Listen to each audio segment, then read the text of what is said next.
Traducido y trabajado muchísimo a Simondón. También acaba de escribir un libro que es completamente, ahí está este libro, ¿no? Un libro de título extremadamente sintomático, que se parece mucho a este, pero que cambia una palabrita, ¿no? Se parece a este otro, pero cambiando, ¿no? El I por en, ¿sí? Ah, este es en francés, no importa, bueno, pero todo en francés, supongo, ¿no? Igual este título, pero cambiando un I por en, ¿sí?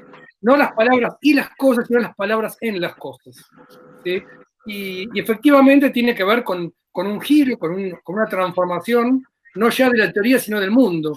Y es decir, en este mundo que hoy habitamos, en el cual encontramos una gramatización de lo material, digamos, ¿no? Encontramos discursos inscritos en las cosas mismas, pero no ya de maneras arqueológicas, sino de maneras ubicuas, ¿no? Finalmente, cómo vivimos, o cómo vivimos y cómo pensamos en este mundo, en esta noche, en esta tarde, en este caso. Bueno, entonces lo dejamos a Manolo para que arranque por donde le guste con esta pequeña pregunta. Bueno, gracias por la invitación. Veo muchas caras conocidas y otras que no, pero bueno, la verdad que, a ver, enganché la última partecita de lo de Edgardo, entonces creo que puedo tomar 2 o 3 términos para enlazar. No me pude conectar antes porque hubiera estado bueno escucharlo de Edgardo para poder enlazar, pero bueno, esta situación doméstica pandémica es muy complicada. De hecho, como notas al pie, digo, es probable que se me desconecte y me vuelva a conectar porque ya el día a la mañana he tenido 3 o 4 problemas a ese estilo. Que también tenga alguna interrupción particular por las cuestiones domésticas, yo pongo esos avisos. Y hasta alguna que otra dedicada que en algún momento por ahí apago mi cámara y me tengo que parar porque, futbolero como soy, por eso la alusión a Maradona, el domingo fui a jugar al fútbol y me hice el pibe y me rompí la espalda. Por lo tanto, no puedo estar sentado mucho tiempo que después no me puedo levantar directamente. Así que bueno, si ven que en algún momento apago la cámara, puede ser o bien porque mi conexión está mal o bien porque me tuve que parar para soportar la espalda. Dicho todo esto, voy a arrancar por por 2 cosas que planteó Edgardo en los 2 minutos que escuché antes, y es bastante curioso que se dé esta situación porque estamos hablando del libro y yo, sí, pero sabes que estaba bien preparado, bueno, no empecemos con lo de, pero estaba bien preparado, me estuve entrenando todo el año para volver a jugar al fútbol, me da mucha bronca que esta lumbalgia me haya derivado en un problema lumbar generalizado, pero bueno, que lo que dio lugar a este libro, ¿sí? La tesis de este libro, originalmente yo me había presentado una beca con ISET allá lejos y hace tiempo con el propio Edgardo. Pero finalmente por problemas personales Edgardo no me pudo presentar, pero digo, hay como una relación, es interesante, lo veo como una especie de cierre de un círculo. Bueno, ¿por dónde enganchar? Por 2 cosas que dijo Edgardo. La primera cuestión, esto que Foucault señalaba en seguridad, territorio y población como el lugar que la estadística empieza a cumplir en los saberes propios de la gubernamentalidad, ¿sí? Que ya señala, digo, para el paraguas general de problemas que ustedes están tratando, que tiene que ver con ciencia, tecnología y poder, señala una interpretación bastante interesante de Foucault, en el hecho de que las ciencias, los saberes, Foucault habla de saberes y de ciencias, pero en todo caso que el régimen, tanto discursivo como científico, se dotó muy tempranamente, siglo XVIII, de relaciones que nosotros hoy vemos muy explicitadas entre ciencia y tecnología y poder, pero que se plantearon en una época como imposible para poder ser planteada. El ejemplo es la estadística, como dijo Edgardo. La estadística surge como una ciencia notable acerca del Estado, es la ciencia notable acerca del Estado, la estadística, por eso se llama así. Y surgió cuando, imagínense, no había censos, no había nada por el estilo, sino que comienza a haber censos a partir de ese momento, pero en un momento histórico donde las matemáticas todavía no cumplían un lugar central en las tecnologías, o no como las van a cumplir en el siglo XIX y sobre todo en el XX.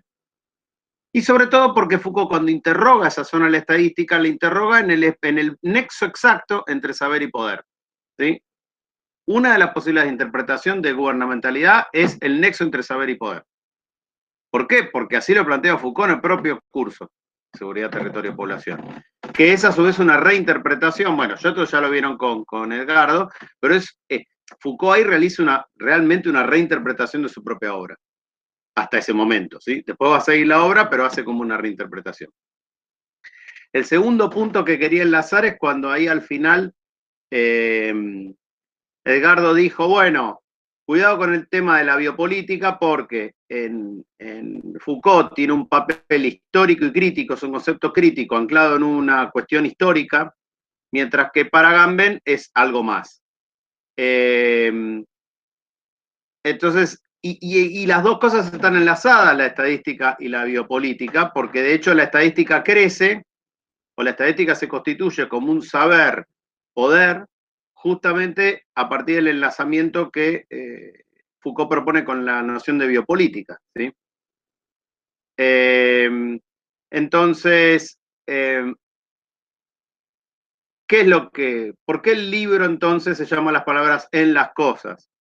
Porque lo que yo propongo ahí es un uso desmedido, quizás hereje, pero no me importa, de Foucault, para tratar de explicar cuestiones que yo encuentro que se pueden explicar con Foucault mejor que con otras perspectivas. Y el título del libro, que es un hallazgo del editor, es justamente porque, lo dijo recién Javier, estamos en una época de gramatización de lo existente, de las cosas, y eso tiene que ver mucho con la idea de información. Ahora, todo esto que yo voy a decir puede servir tanto para que ustedes vean un uso de Foucault, digamos, una prolongación de la obra de Foucault y no simplemente una descripción de la obra de Foucault como una obra cerrada, ¿sí? Yo creo que la obra de Foucault es una obra esencialmente abierta y que justamente esta idea que fue tan manoseada, pero que él insistía de yo quiero que lo mío sea una caja de herramientas, bueno, listo, agarramos el destornillador, agarramos el martillo, agarramos la garlopa y nos ponemos a trabajar con Simondon. Entonces eso es un primer punto. El segundo punto tiene que ver con que cuando con el hecho de que lo que yo quería analizar podría haber sido analizado con otro marco teórico que no hubiera sido Foucault también, ¿sí? En este sentido, mi idea es tratar de buscar un nexo, digamos, y bueno, si estamos en el paraguas es ciencia, tecnología, poder, mañana van a hablar de plataformas. Yo lo que les diría es que lo que yo les quiero proponer es un nexo entre estas cosas, un nexo entre por qué la relación que plantea Foucault entre ciencia, tecnología y poder se vuelve relevante para entender cómo funciona esa relación en el siglo XX y que eso se hace con y también contra Foucault. O sea, tomando los elementos de Foucault, pero también diciendo elementos que no tomó, elementos que no pensó. El principal de esos elementos que no pensó, y no tenía por qué pensarlo, y no lo estoy planteando como en el sentido de qué es lo que dijo Foucault que estaba bien y qué es lo que estaba mal, es realmente muy poco importante eso. Pero sí es importante ver que con Foucault, como con todos los marcos teóricos, uno ve algo y si uno agarra otro marco, ve otra cosa. Se ven otras cosas. Entonces, ¿y vos por qué Foucault? ¿Cuál es tu problema? Mi problema es la información. El problema no es Foucault, o sea, Foucault es alguien que adoro, como Simondon. Son gente que adoro y que enseñan a pensar, perfecto. Pero mi problema es la información. Esto es, ¿por qué surge en la década del 40 un conjunto de conocimientos, un conjunto de saberes, un conjunto de ciencias, un conjunto de discursos y un conjunto de aparatos, dispositivos y políticas que ponen en el centro la definición de información? Entonces, el primer punto en el que me quiero recostar sobre la zona Foucaultiana, de este Foucault que les estoy presentando, es: la información es un cúmulo de saber-poder. No es un paradigma, ¿sí? Ahí empiezo a desbrozar por qué uno sí o no. No es un paradigma en el sentido kuhniano, no es un marco teórico, sino que es, ya que nombramos a Simondon denominaba la cibernética como una tecnología general. Ahora, tecnología, no tecnología, no una computadora, no un artefacto, tecnología, logos de la tecne, ¿sí? Y la cibernética ponía en el centro el problema de la información. Ahora bien, mi idea es que la información y la cibernética funcionan como claves de comprensión de nuestro tiempo a muchos niveles. A nivel científico, a nivel discursivo y a nivel político. ¿Sí? Y que todas las cosas van como indisociablemente unidas.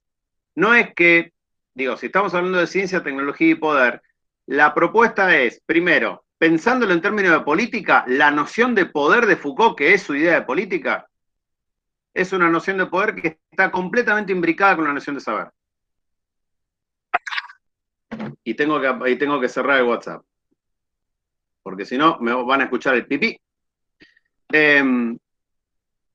Entonces está asociada con la noción de poder, porque no hay saber sin poder ni poder sin saber, esto ya lo sabemos. A lo que le agrega, lo que decía Edgardo, y que un poquitito yo también lo quiero comentar, que cuando Foucault saca de la galera otra idea, que es la de gubernamentalidad, la saca con el objeto de enlazar, de tratar de relacionar el problema del saber y el problema del poder, que él ya había tratado en otros momentos de su obra, con la forma de subjetivación. A eso no le dio un fin, no le dio un cierre. Lo que es interesante es que cuando uno separa en el Foucault que nombraba Edgardo, el Foucault de Seguridad, Territorio y Población y Nacimiento de la Biopolítica, tenemos a un Foucault que él mismo da medio por cerrado sus etapas anteriores, y en realidad cuando lo da por cerrado las está reinterpretando y reescribiendo, y construyendo una nueva etapa que no terminó de construirla, ¿sí? que no terminó de darle forma. Esto para mí es muy importante tenerlo en cuenta, porque normalmente pasa con muchos autores que dan cursos, escriben libros, dan entrevistas, y después cuando se hacen famosos resulta que todos salimos a publicar hasta el papel del supermercado. Y esto es lo que le pasó a Foucault. Y bueno, hay algo de indecoroso en eso, sobre todo para este tipo de gente. Hoy en día ya quizás la noción de autoría, en parte por el propio Foucault, se empieza a disolver, pero bueno. Foucault daba muchos cursos, pero cada tanto publicaba un libro. Y hay algo para pensar respecto de eso. Entonces, estos cursos son interesantísimos, pero él no los cerró, no dijo que está. Ahora, justamente por eso mi idea es un poquitito continuar la senda de Foucault y decir, bien, saber, poder, subjetivación. ¿Son lo mismo tal como los analizó Foucault o cambió? Bueno, la respuesta obvia, esto es una pregunta retórica, cambió. ¿Sí? Bien. ¿Hacia dónde cambió? Cuando cambió, ¿qué decimos? ¿Que no sirve Foucault? ¿O que sirve Foucault con la condición de que podamos ver qué es lo que opera? Obviamente, otra pregunta retórica, sirve para ver cómo opera ahora. La relación entre saber, poder y subjetivación. Y todo eso que les acabo de decir, yo lo aplico, en realidad no lo aplico, lo torsiono, lo destrozo, lo llevo, lo traigo, hago cosas que no son, que no me... Que digo que Joaquín Foucaultiano, y supongo que el propio Edgardo, ya que se retiró, pero por ahí Edgardo desaprobaría muchas de estas cosas, porque es como, bueno, pará, le haces decir a Foucault cosas que yo no sé si Foucault hubiera dicho o se podrían decir bajo la estela de Foucault. Y en ese sentido, a mí me asiste la alegría que tenía un tal Deleuze. No es que no me considero alegre, pero digamos, hagamos lo que quieran, estamos acá para hacer lo que querramos y no lo que nos indica algún super yo que no conocemos. ¿Sí? Sí, puede ser la Matrix. Aunque mi Matrix también es Simondon, ¿sí? O sea, estoy entre Matrix y Matrix. Entonces, términos claves, saber, poder, subjetivación. Entre saber, poder y subjetivación tenemos gubernamentalidad como el evento que opera la relación, ¿sí?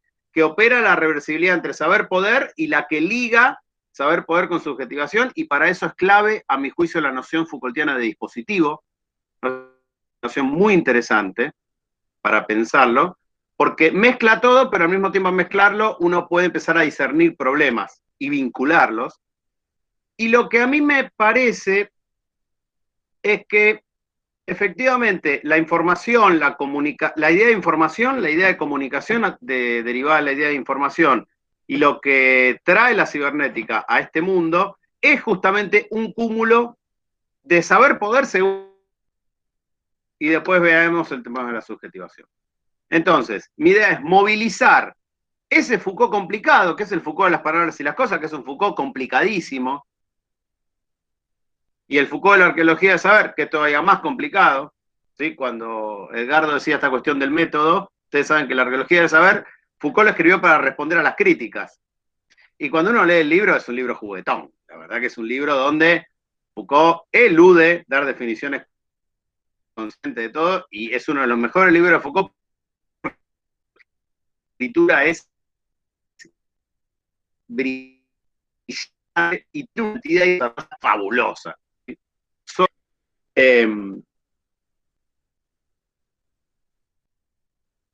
Mover entonces de las palabras de las cosas y adaptarlas a este tiempo, pensarlas a este tiempo. ¿Bajo qué condición? ¿Y por qué? Cuando los le dije que esto podía. Y ahora. No. Está un poco entrecortada tu conexión. Está un poco entrecortado el. Pero bueno, repetí nomás. Todos se hayan apagado.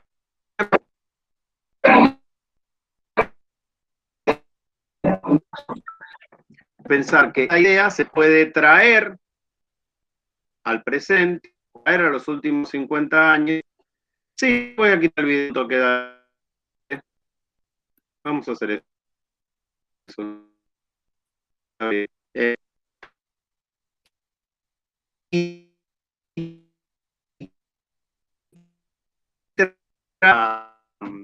la actual ser paralela. La primera interpretación del libro. Pero el segundo es traer el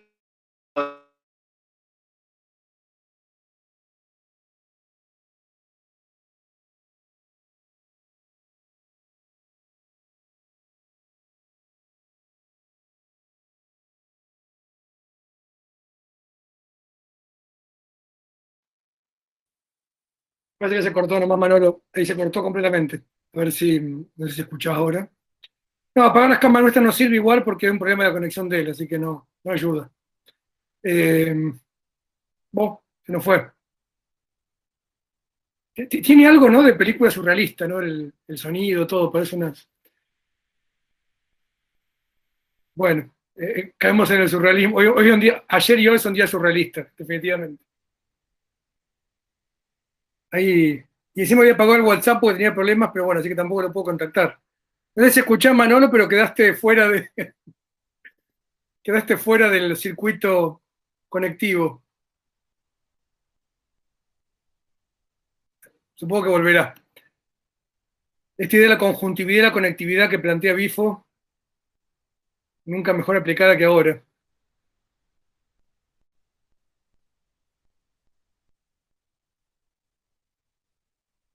Pero esperamos un ratito, hay que.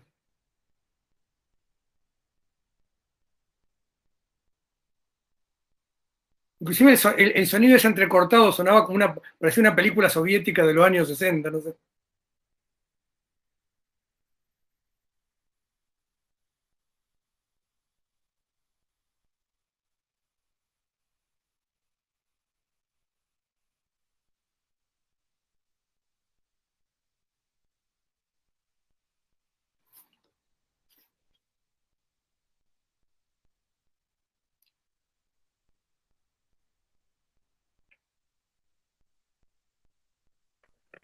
Para los que somos viejos, Hay algo para. Capitán Escarlata era el que tenía la voz Ah, de. sí, claro. O Show 90, ¿verdad? Decían, esta es la voz de los marcianos en forma así, forma rara, metálica. Sí, tal cual. Yo pensaba más en Sokurov o cosas así, pero bueno, no volvió Manolo, no.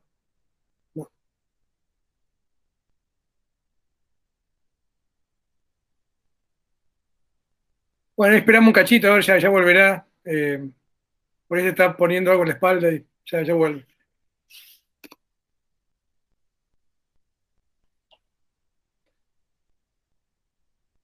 Lo bueno y lo malo del momento, ¿no? O sea, tenemos charlas buenas de mucha gente, pero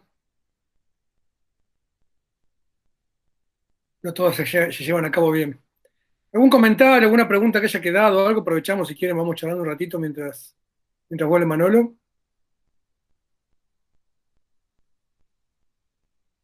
Ahí lo veo de nuevo conectándose, a ver.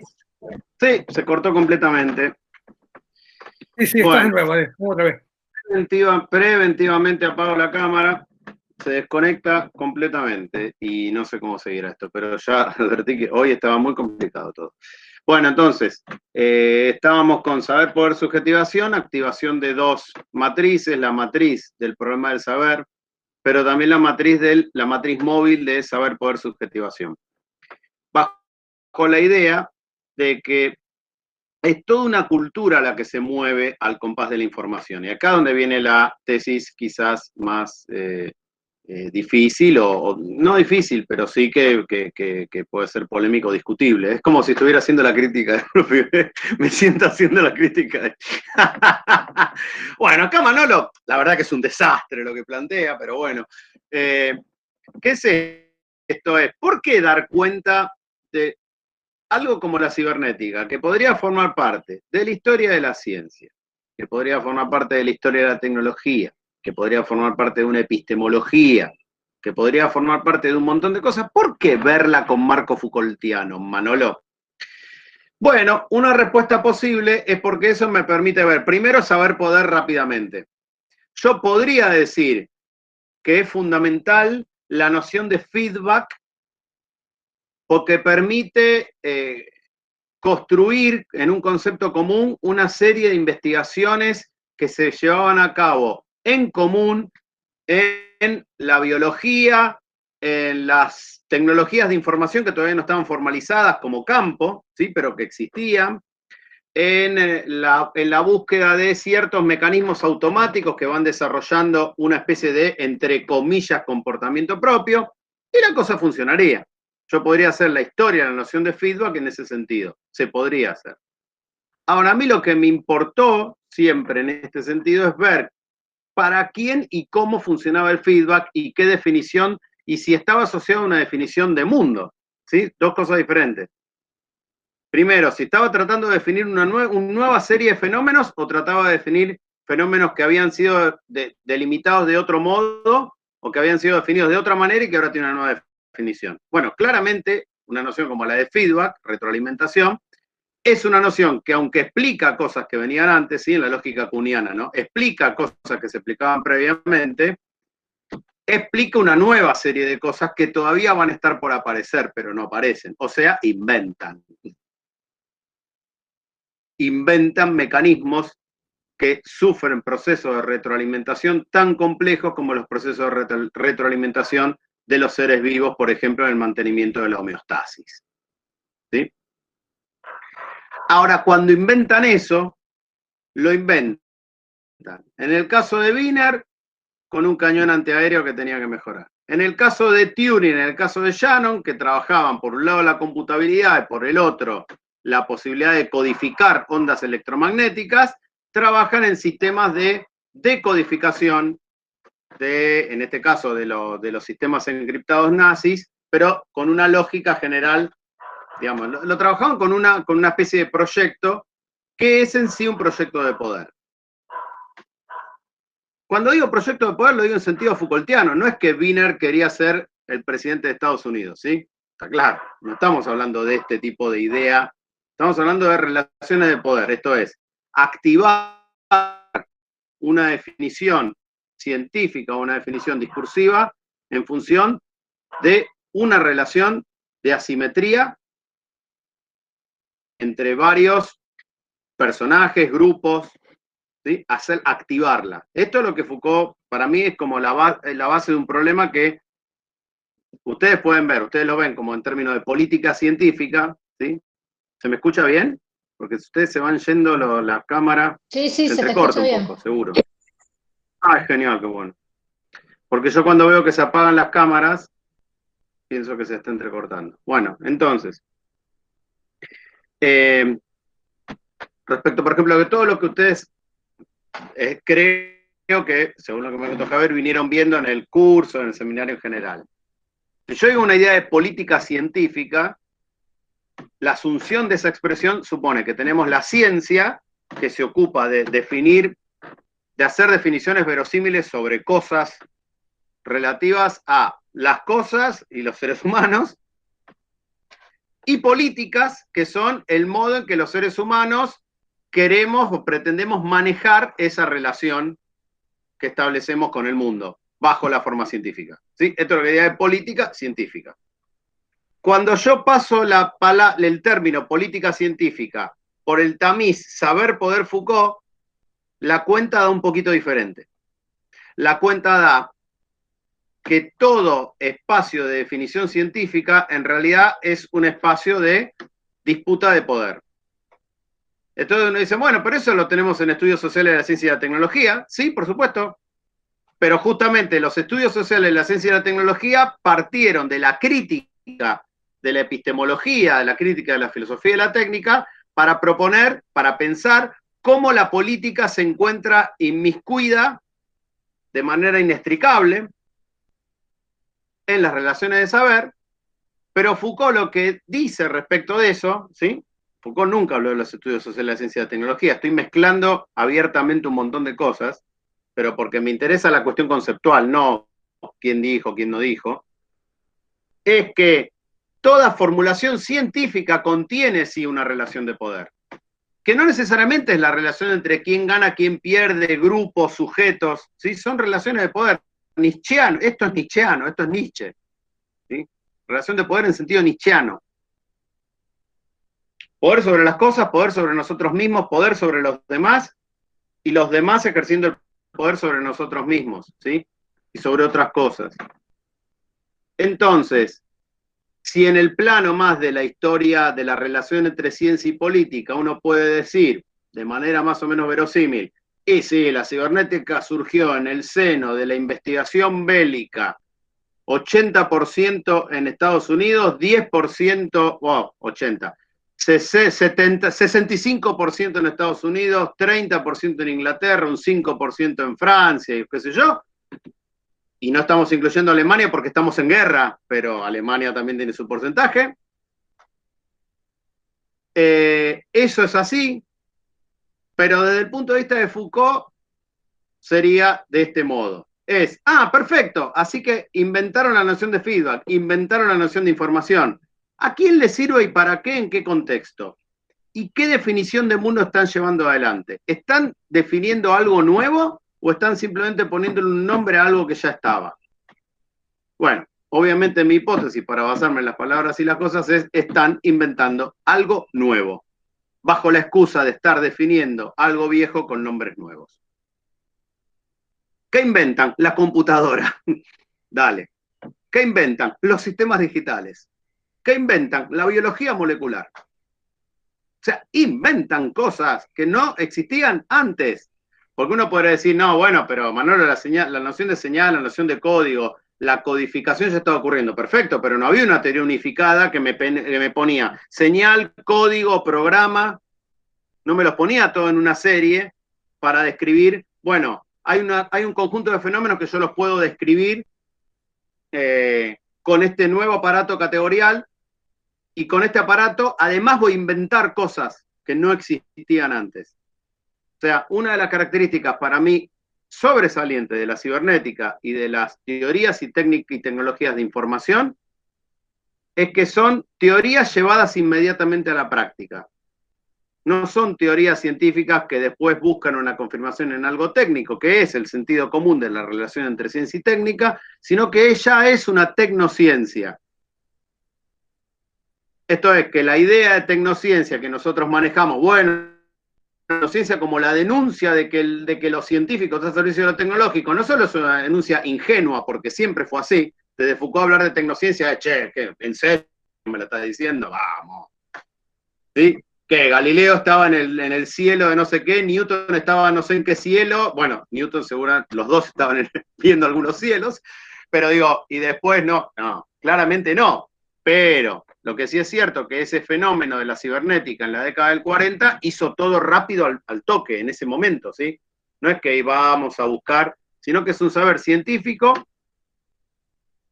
es un saber que además consagra su momento científico ahí, en ese momento, no tiene el estatuto de ciencia, hay ejemplos, hay cosas muy divertidas, por ejemplo en las conferencias Macy que funcionan como el puntapié inicial de toda esta historia,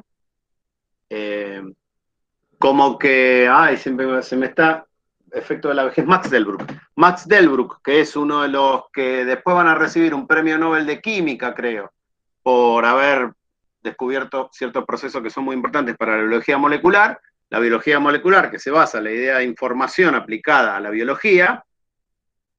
Delbruck fue a una reunión, salió y dijo, no, yo no vuelvo más, estos son unos chantas, están diciendo cualquier verdura. La razón por la que a él le van a dar el premio Nobel es la razón por la cual es el concepto por el que él consideraba que era una chantada. Entonces, no se trata de seguir la idea de información en su formulación explícita, no se trata de seguir la vida de Max Delbruck, ni se trata de seguir solamente los eventos científicos que justifican el establecimiento de un cierto marco de saber, sino ver cómo funciona efectivamente. Y es ahí entonces donde para mí es precioso el recurso a Foucault. Porque Foucault, en Las palabras y las cosas, hay muchas frases hermosas, pero hay una que dice algo así como cuando está escribiendo la filosofía kantiana, la finitud, cuando está analizando todo eso, dice en un momento, bueno, y hay gente que le gusta ver esto en Kant en lugar de verlo en Cuvier o en Bob. ¿Sí? En Cuvier, biólogo, en Bob, filólogo. Cuando dice eso, lo que está diciendo Foucault es, mirá, Kant, Cuvier y Bob son nombres que me permiten enlazar biología, filología y filosofía, diciendo, acá hay códigos fundamentales de la cultura moderna por la cual existe lo que él va a llamar episteme moderna. Bueno, mi hipótesis es que con la excusa de la cibernética, pero rechazando el principio de totalización cibernético, porque si no termina siendo historia de la ciencia, se puede pensar justamente al problema de la información en toda la vastedad de la descripción de la episteme moderna de Foucault. Y decir, en toda esta vastedad, cuando vos metés información y metés otros conceptos, comunicación, organización, sistema, esos conceptos permean de tal modo la arquitectura y la malla de la episteme moderna que podríamos decir que estamos ante una nueva episteme, que redefine las relaciones entre los seres humanos y las cosas, que redefine las relaciones entre los seres humanos y los hechos técnicos, que redefine en definitiva nuestra propia idea de humanismo y nuestra idea de humano.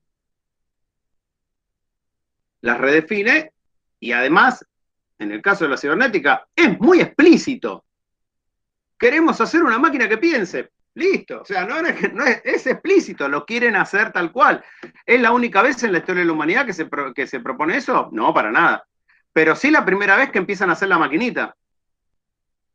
¿Sí? Sí la primera vez que se ponen a hacer una máquina para responder esas hipótesis. No simplemente una especulación cartesiana, un librito de Leibniz. ¿Sí? Esto están haciendo filosofía en acción.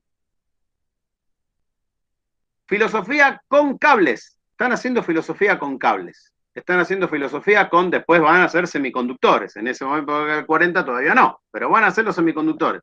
Entonces, mi pretensión es que cuando ahora que estamos todo el día con los Zoomes y con estas pantallitas, veamos filosofía en esto.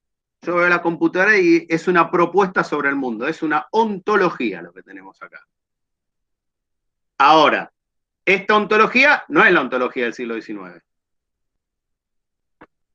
¿Hay elementos en el siglo XIX? Por supuesto, sí, sí, yo no digo que no.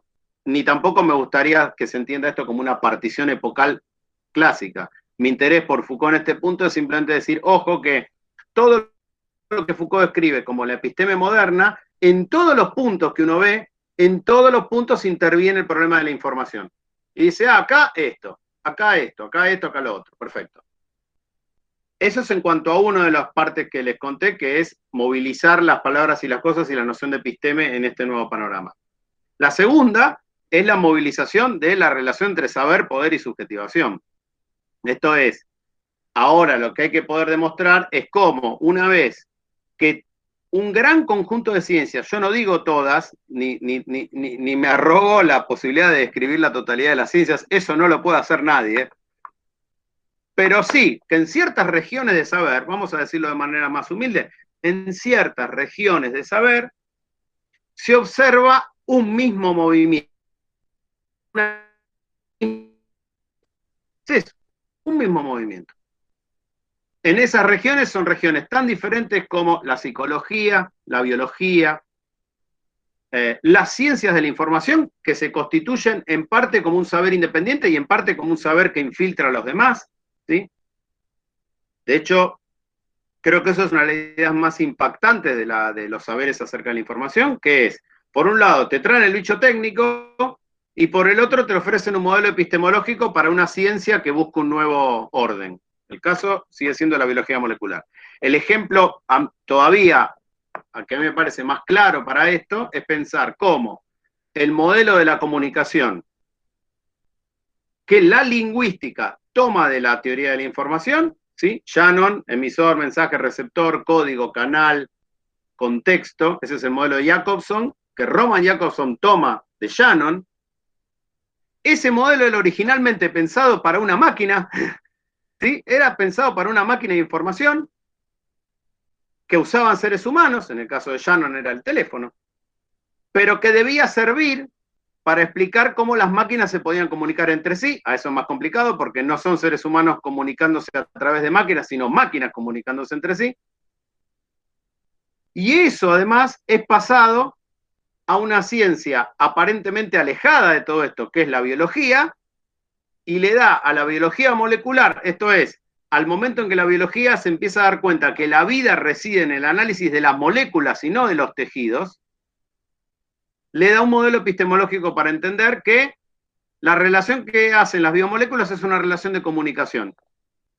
Transcripción, traducción, transferencia de información, transmisión de información, ¿sí? Conocido dogma central de la biología molecular.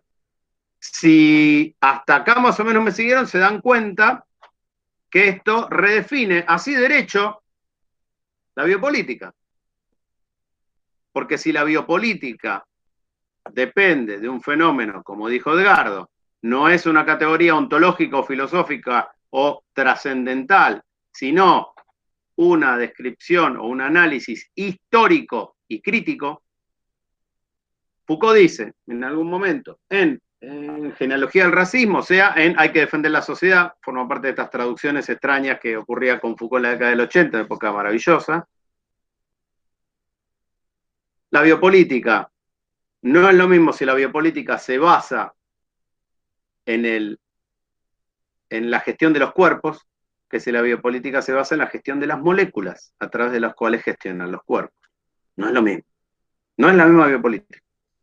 Entonces yo ahí defiendo, y acá también hay una cosa polémica, porque unos me dirán, eso que vos estás diciendo no es biopolítica, perfecto, yo interpreto que esto es biopolítica, que para frenar la verborragia o el carácter como todo es biopolítica, nada es biopolítica, ¿qué es biopolítica?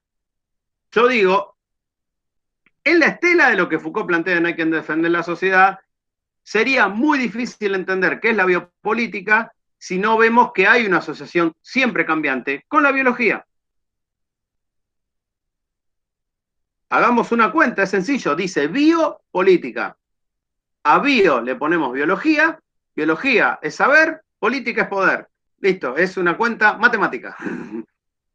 Biopolítica es saber poder. Es cómo defino una entidad viviente para ver cómo la exploto. y no hay una definición en el orden del saber, de la verdad, ninguna aspiración al saber, esto es dominio, esto es Nietzsche. No, me está quedando muy nietzscheano todo, pero bueno, sale así, quizás por Maradona. Esto es Nietzsche. Lo que hay en todo es guerra. ¿Qué es la biopolítica? ¿Qué es la época disciplinaria? Ahí también agarré algo que me gustó de que dijo Edgardo, esta cuestión de, bueno, la gente agarra a vigilar y castigar, y entonces en la zona donde me muevo yo, ciencias sociales y eso, es muy común, ¿sí? Supongo que a alguno de ustedes también le pasará, agarrar a vigilar y castigar, y claro, la sociedad disciplinaria es esto, el encierro, qué tremendo. Y la verdad que no, digamos, no. Esa época genealógica de Foucault, que es la época más claramente nietzscheana, no es, la escuela no es una cárcel, no se entendió. Está diciendo que la cárcel es el modelo de funcionamiento de un conjunto de instituciones que socializan a partir del modelo de la cárcel, lo cual no quiere decir que sea la cárcel. Pero repito, vamos de nuevo a este modelito. Biopolítica, biobiología, política, poder, biología, poder, saber, poder. ¿Sí? Si tuviera un PowerPoint, pero no hace falta, ¿se entiende? Entonces, ¿qué pasa? De manera casi lógica, un cambio en las condiciones de saber determina un cambio en las condiciones de poder. Pero viceversa, no es que el saber antecede al poder, ¿no? En esto que estoy diciendo. No es que, claro, vino la cibernética, entonces se armó un nuevo cúmulo de poder. No. Más bien la cibernética es el testimonio, es la emergencia, ¿sí? Atestigua una recomposición y un cambio en las relaciones entre saber y poder, tal como lo plantea Foucault. Repito, Manolo, ¿podés encargar el análisis de otro lugar, o sea, Foucault? Sí, seguro. Te hago una historia de las ciencias, te hago una historia de las técnicas, te digo cómo aparece la noción de información, de qué manera se fue metiendo en cada una de las ciencias y cómo se organizaron políticas alrededor de eso y quién la podía explotar y quién no. Pero que yo, digamos, que el título que haya quedado en las palabras en las cosas es porque el punto es mostrar que en realidad hay toda una nueva definición de lo que Foucault llama los códigos fundamentales de la cultura. A ustedes les puede parecer extraño que en la época de la posmodernidad, de la crisis de los grandes relatos, porque ya no se habla mucho de eso, pero hasta hace un tiempo se hablaba, la fragmentación de los saberes, la multidisciplinaridad, la imposibilidad de construir una totalidad, digamos, códigos fundamentales de la cultura. Y que eso lo diga justamente Foucault, que era alguien que aborrecía de cualquier noción de totalidad. Sin embargo, la idea de códigos fundamentales de la cultura está, creo que en la tercera página de las palabras y las cosas.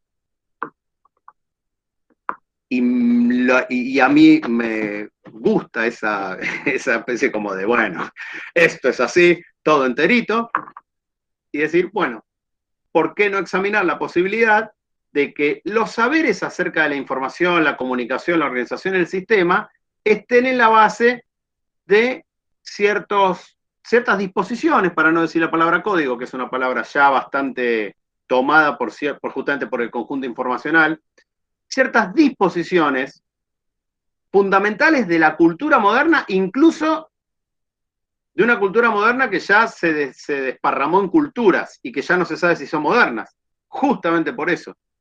¿Sí? O sea, que yo reivindique esta idea de que se puede pensar en alguna clase de totalidad no quiere decir que esa totalidad no esté atravesada por un montón de fragmentaciones y de la discusión de la misma idea filosófica de totalidad, ¿sí? Porque efectivamente estamos en una época post-hegeliana, eso no habría dudas de eso. Por lo tanto, cualquier referencia a la totalidad siempre es. Pero entonces, digo esto, respecto de la relación, por ejemplo, saber-poder. Yo también puedo decir, pero claro, escúchame, si toda esta gente trabajaba para el gobierno norteamericano, para el gobierno británico y eso, y están diseñando el nuevo mundo, ¿sí? Bueno, eso es así, pero en el año 48, von Neumann, que opera a todos los fines, aunque ahí habrá varios, ahí Javier nos puede contar quién sí, quién no, aunque funcione como uno de los principales, digamos, valedores de la computadora en sí, porque su arquitectura fue consagrada como la arquitectura que adquirieron las computadoras en una gran medida hasta hace un cierto tiempo, todavía hoy también. No es que von Neumann estaba pensando que iba a existir Internet y que iba a existir Facebook. Hay una distancia enorme, que por suerte se llama historia eso. Por suerte hay historia, por suerte hay conflicto, por suerte las tecnologías tienen un prospecto de uso, pero ese prospecto de uso no siempre se respeta, y en la década del 40-50, en serio, no se pensaba realmente, salvo en la cabeza de Wiener, que ese sí era para mí el más visionario de todos, Norbert Wiener, que podían existir algo así como plataformas, de lo que van a hablar mañana. Que podía existir un sistema tecnológico que, vía la interactividad de los seres humanos, procesara vida social. Y le entregara, procesada, a seres humanos que van a seguir procesando, junto con las máquinas, su propia vida. Si yo le decía a alguien en el año 45, va a haber procesamiento de la vida social, primero tenía que explicar la noción de procesamiento, y cuando terminaba de explicar la noción de procesamiento aplicada a un artefacto gigantesco que consumía un montón de energía y que a los 2 días decía que 2 más 2 era 4, me había dicho pues diciendo, mira, la verdad no sé cómo llegamos. Bueno, en 50 años se llegó, 60. Entonces hay algo impactante ahí. Lo que ha logrado de manera, para mí, bastante, digamos, rápida y bastante exhaustiva, esto es bastante capilar, de manera bastante capilar, lo que ha logrado estas definiciones de información, organización, sistema, código, todas estas que cuento en el libro, es la de lograr primero una suerte de explicación común para el funcionamiento de los seres biológicos, sociales, físicos,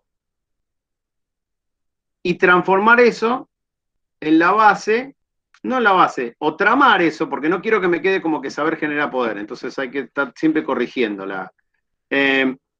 Trama un conjunto de relaciones de poder que son esencialmente diferentes, o que, no, esencialmente no me gusta tampoco, que son bastante diferentes a las de otra época y que las infiltra. Me gusta mucho la idea de infiltración para pensar este tema. No que hay un bloque y después viene otro bloque, sino que hay infiltraciones que efectivamente en un momento cuando las filtraciones se hacen muy grandes, como los agujeros de los paradigmas de Kuhn, ¿sí? Cuando las hipótesis ad hoc ya son demasiadas, pero aplicado a lo social y a lo político, no aplicado solo a lo científico, efectivamente uno tiene un nuevo cúmulo de saber poder que no es igual al otro y que uno lo puede ver en principio como una competencia para luego ver que en realidad más que competencia hay imbricación, hay cambios de intensidades, ¿sí? Y esto es lo que para mí está muy bien analizado, un texto muy viejo pero que todavía funciona bien, que es el de Deleuze sobre sociedades de control, donde justamente lo que ve Deleuze es, acá la información está funcionando en otro régimen, está viendo que el modelo de saber poder que había concebido Foucault y que funcionaba para explicar la constitución de ciertas instituciones, esas instituciones están siendo, entre comillas, atacadas por estas nuevas lógicas. Obviamente, uno puede ponerse en un nivel complejo y decir, ojo, resolveme cuál es la nueva lógica. Porque si yo digo que es una nueva lógica, entonces siempre estoy con el peligro latente de pensar que son 2 épocas completamente diferentes, cerradas sobre sí mismas, que entonces acá había instituciones y ahora ya no hay, todo pasó a digital. Bueno, la institución nunca fue 4 paredes solamente. Por lo tanto, más bien uno lo que tiene que pasar es qué parte de la institución está pasando a lo digital. Y pensar que lo digital no es algo ajeno completamente a las paredes. ¿Sí? No más por una cuestión histórica, es bastante raro que el mundo ande cambiando cada 100 años, ¿no? Completamente. Deberíamos dudar de eso. Pero de lo que no podemos dudar es que si uno mira el parque tecnológico actual comparado con el de hace 50 años, las cosas que hacemos de la manera en que se hacían hace 50 años cambiaron radicalmente. Entonces uno tampoco puede sacarle el cuerpo a ese análisis. Entonces, volviendo, si yo tengo ¿sí? Como les decía, en la biología, en la psicología, en la sociología,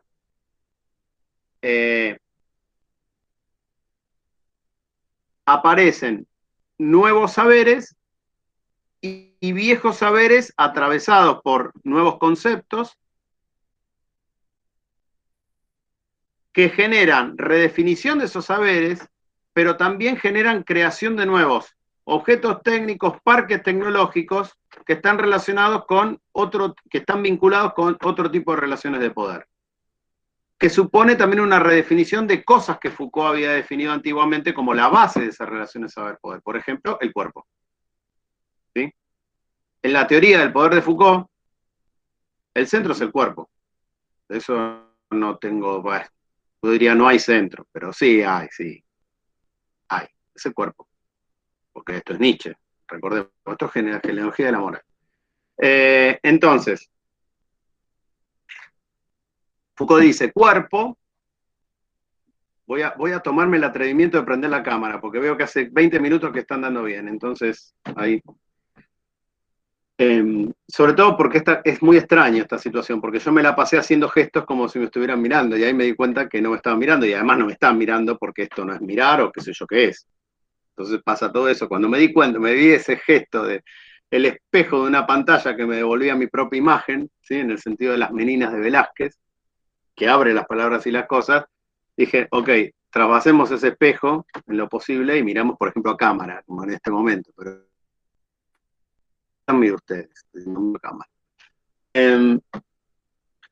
Entonces, esas relaciones de poder, que para Foucault están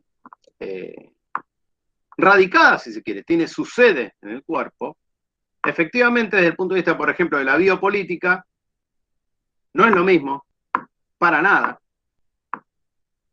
pensar que el modo en que yo gestiono la vida es un modo de gestión ligado a los tejidos que solo tienen su sentido dentro de un cuerpo, que decir, lo ejerzo esa gestión a través de las moléculas.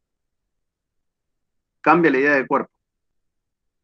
De hecho, es una de las cosas, ya que estamos hablando de pandemia, es una de las cosas que justamente viene muy confundido en los discursos de derecha sobre la libertad de la circulación y no sé qué.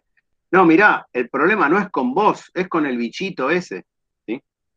Nuestro punto de ataque, pará, déjame que termino esto de pandemia.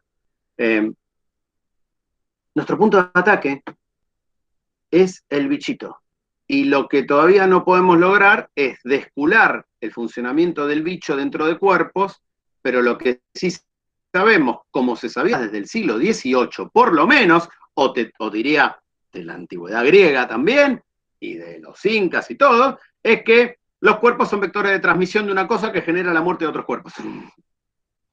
Por lo tanto, no tengo manera, hasta no ver cómo funciona el bicho, que parar a los cuerpos. Pero el problema no son los cuerpos. Y tu cuerpo no es tu libertad en este punto. Yo quiero parar al bicho. Y como estoy medio ciego, lo único que alcanzo a establecer es una relación causal entre movimiento de cuerpos y muerte que se genera por lo que yo supongo es el movimiento del bicho a través de los cuerpos. Listo, entonces, recorro el cuerpo. No es tu libertad. Además, la idea de que la libertad está asociada con la circulación ya es un problema del liberalismo que no tiene ese problema de cualquier teoría política. Es un problema del liberalismo. ¿Sí? ¿Quién lo analizó eso de manera fantástica? Foucault en el siglo XVIII. La gubernamentalidad es un saber de la circulación, dice Foucault. Bueno, ahora estoy con esto de... Román me pregunta, ¿podés profundizar ese concepto? ¿Cuál? ¿Cuál de todos? El control vía las moléculas, o sea, la biopolítica de las moléculas, que vos decís que hay una biopolítica de los cuerpos y biopolítica de las moléculas. ¿Cuál sería la diferencia? Perdón la interrupción. La diferencia... No, todo bien. La diferencia es que yo, para ver cómo funciona un tejido, lo estudio a nivel de su comportamiento molecular. No estudio el funcionamiento del tejido. Estudio cómo en las moléculas se va a manifestar la enfermedad o no. Ejemplo clarísimo. La noción de enfermedad genética. Yo te digo que vos te hago un análisis genético y te digo, mira, por cómo veo acá tu patrón y con toda la historia que me contaste de tu familia, con lo cual puedo reconstruir, porque no puedo hacer el ADN de tu abuelo, pero sí, ¿verdad? Yo llego a la conclusión de que vos tenés un 32,5% probabilidad de adquirir una enfermedad esta X, que qué sé yo qué. Tenés que tomar una pastilla desde ahora para ver si podemos inhibir a la proteína que expresa ese gen. Porque yo no te puedo borrar los genes, pero lo que puedo hacer es regular la expresión de ese gen vía las proteínas. Bien. Pero, doctor, yo me siento bien. Bueno, pero usted tiene una enfermedad en potencia. Ah, está bien, pero no tengo, yo me siento bien. Usted me está diciendo, pare, como dice Fantino, para. Vos me estás diciendo, qué sé yo, no sé qué es la medicina ortomolecular, pero no lo sé. ¿Qué es la medicina ortomolecular? Algo parecido a lo que estás describiendo. Los tipos tomaron, lo poco que he leído, nació de los viajes rusos al espacio con el Sputnik y empezaron a estudiar cómo era el funcionamiento de la molécula. ¿Qué necesitaba una célula para estar bien? ¿Qué necesitaba una célula para no enfermarse y cuáles eran las modificaciones? Entonces, lo que tratan de hacer es que tu organismo tenga en cada lugar y en cada momento los elementos necesarios para que esa célula funcione. Entonces no estudian, digamos, el sistema nervioso, el sistema vascular, todo separado, sino tratan la célula. Claro, perfecto. Bueno, sí, igual acá es antes de la célula, tratan la molécula, pues es ortomolecular, ¿no? Que es un gran problema de la biología molecular. Problema epistemológico que tiene hoy la biología molecular. Cómo tratar la diferencia de escala entre la célula y la molécula y los átomos. Entonces ya se empieza a parecer demasiado a la física, y la biología molecular se parece hoy bastante a la física, y sus métodos son completamente informáticos, porque se basa en trabajo sobre base de datos. Con lo cual ahí te das cuenta cómo se cierra el círculo. La biología molecular es modelo, la información funciona como modelo epistemológico de la biología molecular, pero también es parte central de su metodología de investigación. Pero bueno, quiero terminar con el ejemplo de enfermedad genética. En el siglo XIX la enfermedad genética es imposible de plantear como problema, porque la noción de enfermedad o una anomalía está en relación con la expresión en un cuerpo existente.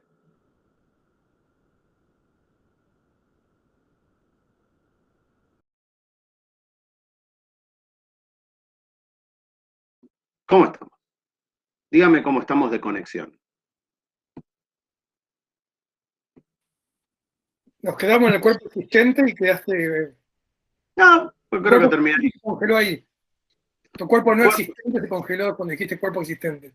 Y bueno, ¿ves? Ahí está. Eso creo que es sintomático. Ahora no nos deje, por favor. Bueno, pero es que no soy yo, ¿eh? Te das cuenta que no soy yo. Bueno. Entonces, la noción de enfermedad genética supone que yo puedo tratar los procesos de los procesos vivientes, sobre todo la línea temporal de los procesos vivientes, con independencia del cuerpo que aloja esa vida. Cuando digo aloja esa vida ya estoy un poquitito metafísico como lo estoy diciendo, pero bueno, supongamos. La noción de enfermedad, o sea, yo le digo a un biólogo de 1920, que incluso estaba enterado de que estaba empezando a existir la genética. La genética, la ciencia que estudia los fenómenos de herencia, existe hace nada más que 100 años. Porque cuando Mendel hizo sus famosas leyes no existía la genética como ciencia. ¿Sí? Como subciencia de la ciencia general llamada biología. ¿Qué estoy estudiando? Gen. ¿Qué es gen? Unidad mínima de herencia. Cuando el gen como unidad mínima de herencia no coincide con ADN. Eso es una cosa que vendrá después, es una cosa que explico en uno de los capítulos del libro. O sea, es cómo yo uso la idea abstracta de unidad mínima de herencia tomada de las investigaciones de Mendel en el siglo XIX para llegar a la conclusión de que el gen como unidad mínima de herencia se aloja en una molécula que tiene información de lo que va a ser, que tiene información de lo que va a pasar. O sea que yo puedo predecir a partir de su estructura cuál va a ser su estructura futura. Si lo piensan, es una locura. La idea de enfermedad genética es una locura. en todo caso, para la biopolítica, esto es central, ¿sí? Mi hipótesis es que la biopolítica, la biología molecular y la biopolítica molecular, que es la biopolítica que corresponde a la biología molecular, otra vez, jueguito de términos, se ha desligado del cuerpo de la vida. Y todavía más, uno puede decir que la noción de vida en el mundo informacional es discutible que la vida tenga que ver solamente con los fenómenos ligados a la reproducción, al metabolismo, a todas las cosas que asociamos a proceder en la vida, porque ¿cuántos años hace que se habla de vida artificial? La idea de vida artificial, repito, le decimos a alguien en 1944, che, vida artificial, y nada, es un cuento de ciencia ficción, porque primero es una contradicción en los términos, no hay vida artificial. ¿Qué me está diciendo? La vida es la vida, el artificio es el artificio. ¿Cómo va a animar? Bueno, la biología molecular se parece a la vida artificial. ¿Por qué? Vida, biología, molecular, artificial, toda vez que la molécula es entendida según un modelo creado para una tecnología como la teoría matemática de la información. Otra cosa es que desde el punto de vista estrictamente epistemológico, no epistémico Foucaultiano, sino epistemológico, la biología molecular tenga muchos problemas para explicar cosas que el modelo epistemológico no le permite ver y cosas que les permite ver pero que se pueden explicar de otro modo. Bueno, ¿cómo usan ese sistema como modelo de dominación? Muy fácil. Yo tengo el genoma de alguien. Tengo un tremendo poder sobre ese alguien. Porque si creo a pie juntillas lo que dice la genética, tengo acá, prendo la cámara para hacer esto, tengo acá, en el mapa genético, en el patrón, lo que vos sos, lo que vos fuiste y lo que vos vas a hacer.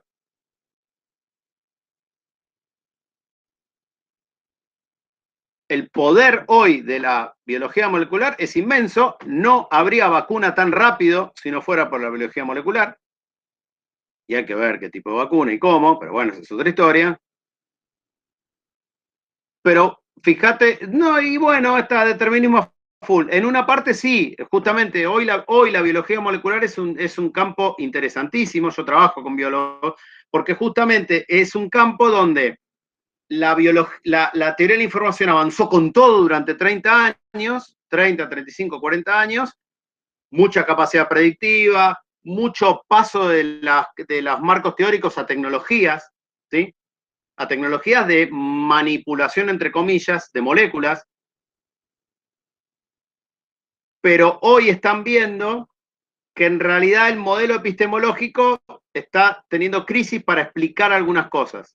Y por lo tanto, la pregunta es, ¿reformo el modelo epistemológico o en realidad me estoy yendo hacia otro modelo?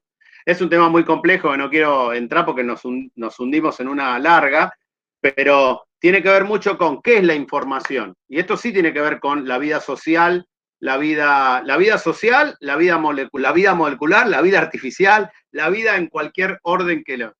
Yo digo que esa información es.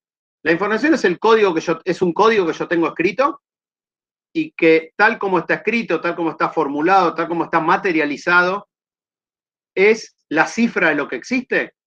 Acá tengo el secreto, acá tengo el PU. O es más bien una indicación de un proceso que se va a desplegar. O es el registro de un proceso que se está desplegando. Vida artificial, y los ejemplos de vida artificial son todos los procesos evolutivos que realizan las máquinas, los procesos informáticos, en el sentido de, qué sé yo, un algoritmo que evoluciona, por ejemplo, esto lo puede contar mejor Javier, son marcos en los cuales lo que hacen los algoritmos no está completamente determinado por, digamos, los parámetros de entrada que se le introduce para su funcionamiento, sino que hacen otras cosas que no están previstas.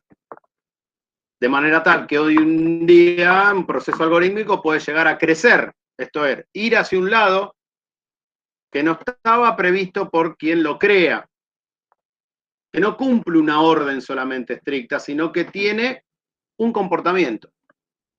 Esas ideas, la idea de comportamiento, la idea de evolución, la idea de metabolismo, son ideas que manifiestamente la cibernética, o bajo el paraguas cibernético, no hace falta que sea la cibernética en sí, empezaron a mezclarlo entre los fenómenos vivientes y los fenómenos artificiales. Es más que una máquina autorregulada, es una máquina que no es que es autopoiética más que autorregulada. Nuestro nivel de autorregulación, y esto tiene que ver con la variedad de la noción de vida, nuestro nivel de autorregulación es medio automático en algún sentido nosotros mismos, ¿sí? El mantenimiento, los procesos homeostáticos en la vida, en los procesos vivientes, son procesos relativamente automáticos, ¿sí? El mantenimiento del nivel constante de energía, los cambios de temperatura, hay un montón de elementos que los procesos vivientes realizan sin que una conciencia tenga que presidirlos. Bien, en la medida en que yo complejizo, amplifico mi conocimiento de todos esos procedimientos automáticos, ahora te respondo, Ruth. En la medida en que yo hago eso, lo complejizo, y empiezo a ver que puedo hacer un montón de cosas con los mecanismos artificiales, ¿sí? Artificiales, esto es, máquinas creadas por seres humanos, que hagan eso, que puedan tener un comportamiento complejo, luego puedo predicar que esa misma complejidad es la que también explica la complejidad de lo viviente. Pero cuando hago eso ya hice una interrelación demasiado íntima entre los fenómenos vivientes y los fenómenos artificiales. Porque uso los fenómenos artificiales como modelo epistemológico para entender lo viviente. Viejo problema de mecanicismo y vitalismo que ya viene tirando desde hace mucho tiempo.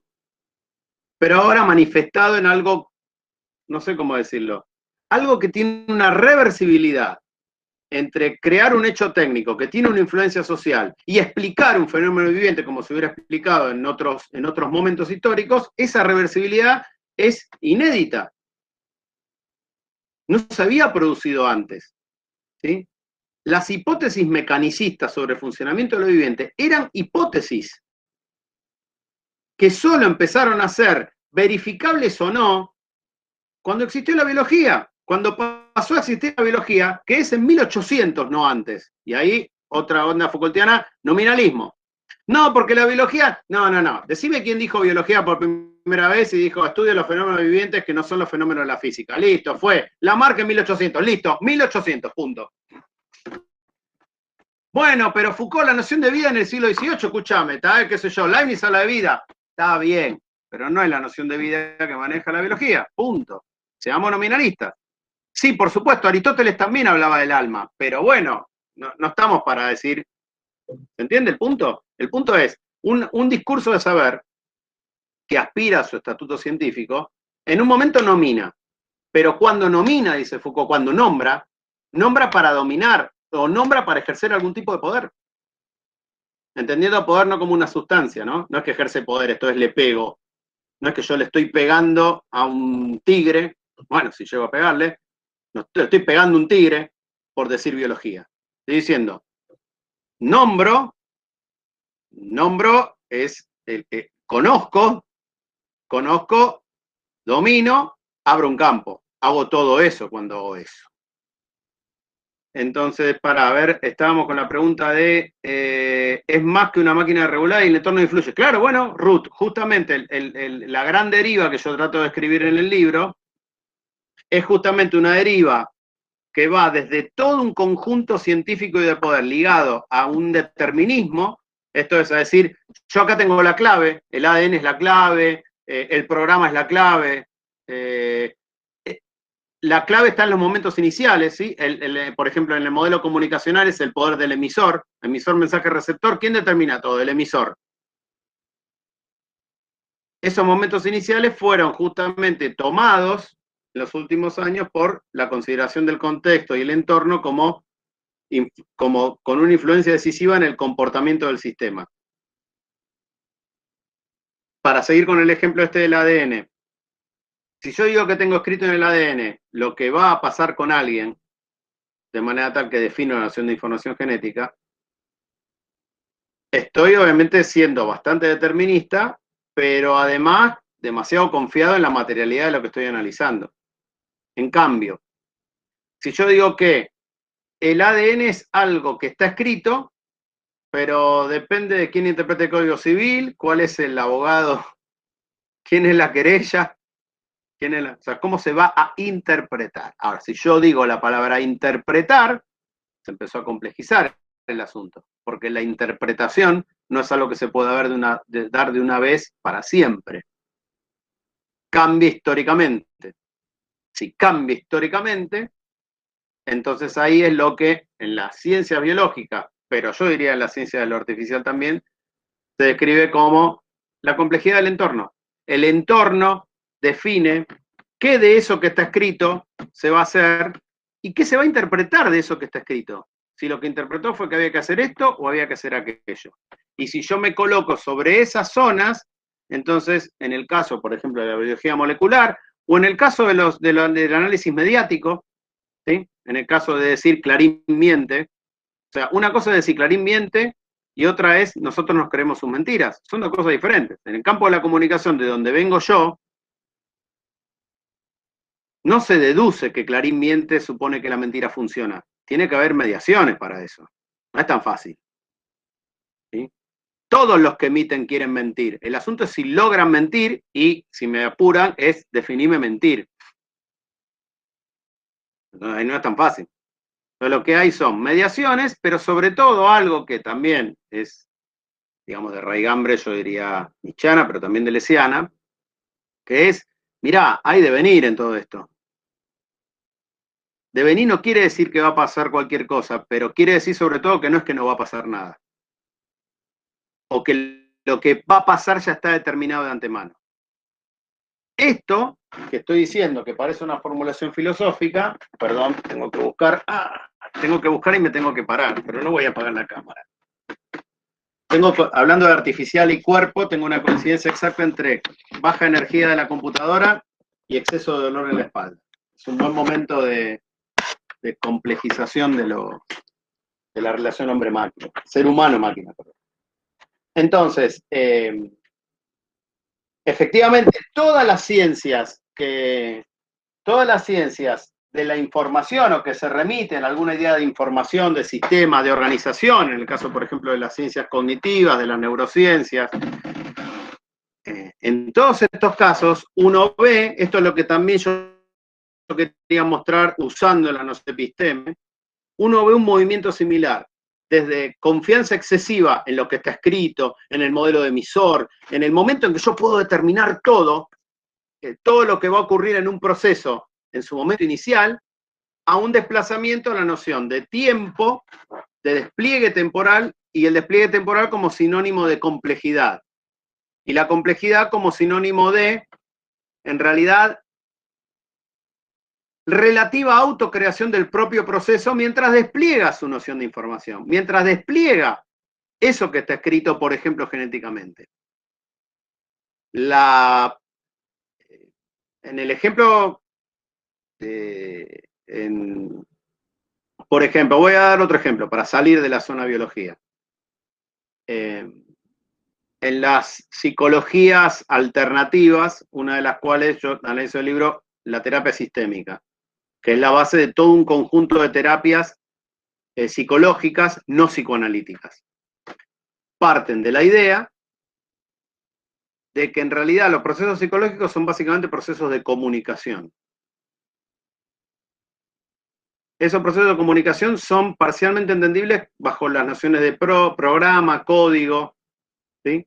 O la idea misma de cultura, ciertas corrientes antropológicas que entienden que la cultura es un código, y que entonces, en esas primeras etapas, década del 40, 50, 60, la esperanza de toda esta gente era que era posible codificar conductas, codificar comportamientos, y que con esa codificación se podía entender afectos y emociones, todas cosas de las cuales se habla hoy tan seguido. Que se podía codificar la expresión. De una ciencia maravillosa, o un saber, no sé si es una ciencia, no sé cómo lo tienen, que es la proxémica. No, la proxémica no, la kinésica, me equivoqué. La kinésica, el estudio de los gestos y de los movimientos como parte de un proceso de codificación inscripto en la cultura. Esto es, así como está escrito en los genes que yo vaya a tener, no sé, una degeneración cerebral dentro de 10 años, está escrito por la cultura en nuestro cuerpo que tenemos manera de manifestar, no sé, sorpresa levantando las cejas, rascándose la oreja, qué sé yo qué, rascarse la nariz, no sé qué cosa. Todos los gestos que ustedes están haciendo, yo ahora lo puedo leer bajo ese régimen. Había un tipo que se llamaba Ray Birdwhistell, antropólogo, que en la década del 40 filmaba a la gente para estudiar sus gestos y para generar lo que se llaman kinemas. Los kinemas son unidades mínimas de movimiento, significante. Esto es que así como yo digo hola, bueno, ¿qué quiere decir? Claro, exacto, muy buen ejemplo. La cuestión de qué quiere decir la kinésica cuando no comunica. Si yo ahora apago la cámara, estoy moviendo la mano, estoy haciendo como un gesto de aproximación hacia ustedes, que incluso puede ser que lo sientan en mi voz. Puede ser que en mi voz se sienta el movimiento de la mano, pero ustedes no me ven y yo no me estoy comunicando. Ahora sí me estoy comunicando. Bueno, esto que estoy diciendo lo estudiaron. Lo estudiaron y dijeron, bueno, cuando uno habla por teléfono, a pesar de que uno no se ve, justamente lo que estamos hablando, si uno sonríe, se siente la sonrisa, se escucha de algún modo. El concepto de sonrisa telefónica pasa a formar parte, la neurolingüística no es parte de la kinésica, forma parte de del cúmulo, pero de manera diferente. O sea, hay muchos saberes que se van a relacionar entre ellos. Pero la programación neurolingüística surge después de la primera etapa de la terapia sistémica. Pero van en ese sentido, ¿eh? No es lo mismo, pero obviamente van en ese sentido. De hecho, programación neurolingüística. O sea, el término lo está diciendo todo, ¿sí? Ese es un ejemplo escandaloso de nueva episteme. Pero digo, quieren codificar suponiendo que hay códigos fundamentales de la cultura que están inscritos en el cuerpo, del mismo modo en que lo planteaba Foucault, pero con una diferencia abismal. A Foucault no se le ocurrió, no tenía por qué ocurrírsele, que un conjunto de saberes comenzaran a interpelar a esos cuerpos que son, digamos, blanco el anátomo y la biopolítica en la perspectiva Foucaultiana, en realidad como sedes de expresión y de comunicación y de codificación posible. ¿Sí? Uno de los ejemplos que yo uso en el libro es el de la obra de otra persona bastante interesante que es Erving Goffman, sociólogo, que justamente agarra todo lo de Foucault, tipo instituciones de encierro, pero los interpela comunicacionalmente. Esto es, ¿qué quiere decir que alguien, cuando actúa y se relaciona con alguien, en realidad, en esta cuestión de que Clarín miente, digamos, todos mentimos y decimos la verdad al mismo tiempo? Porque todos lo que hacemos es manifestar, actuar un dispositivo comunicacional ultra complejo. La imagen que usaba Goffman era la del teatro. Y la idea que usaba Goffman es que todos cuando interactuamos socialmente, actuamos. Esto es, performamos un sí mismo. Actuamos, ¿sí? Componemos un personaje. Entonces dice, no, pero ¿cómo? Yo soy realmente así. No, nadie es realmente así. Todos somos actuaciones, dice Goffman. No existe el realmente así. Cuando dice alguien, ay, qué auténtico que es, está actuando su carácter auténtico. Nadie es auténtico, pero no. Pero todo dice, ¿pero que todos somos falsos? No, justamente. Lo que quiere decir Goffman es que como todo es comunicación en la vida social, sí, claro, está bien, bueno, pero ahora andás a ver si no estamos armando otra iglesia ahora.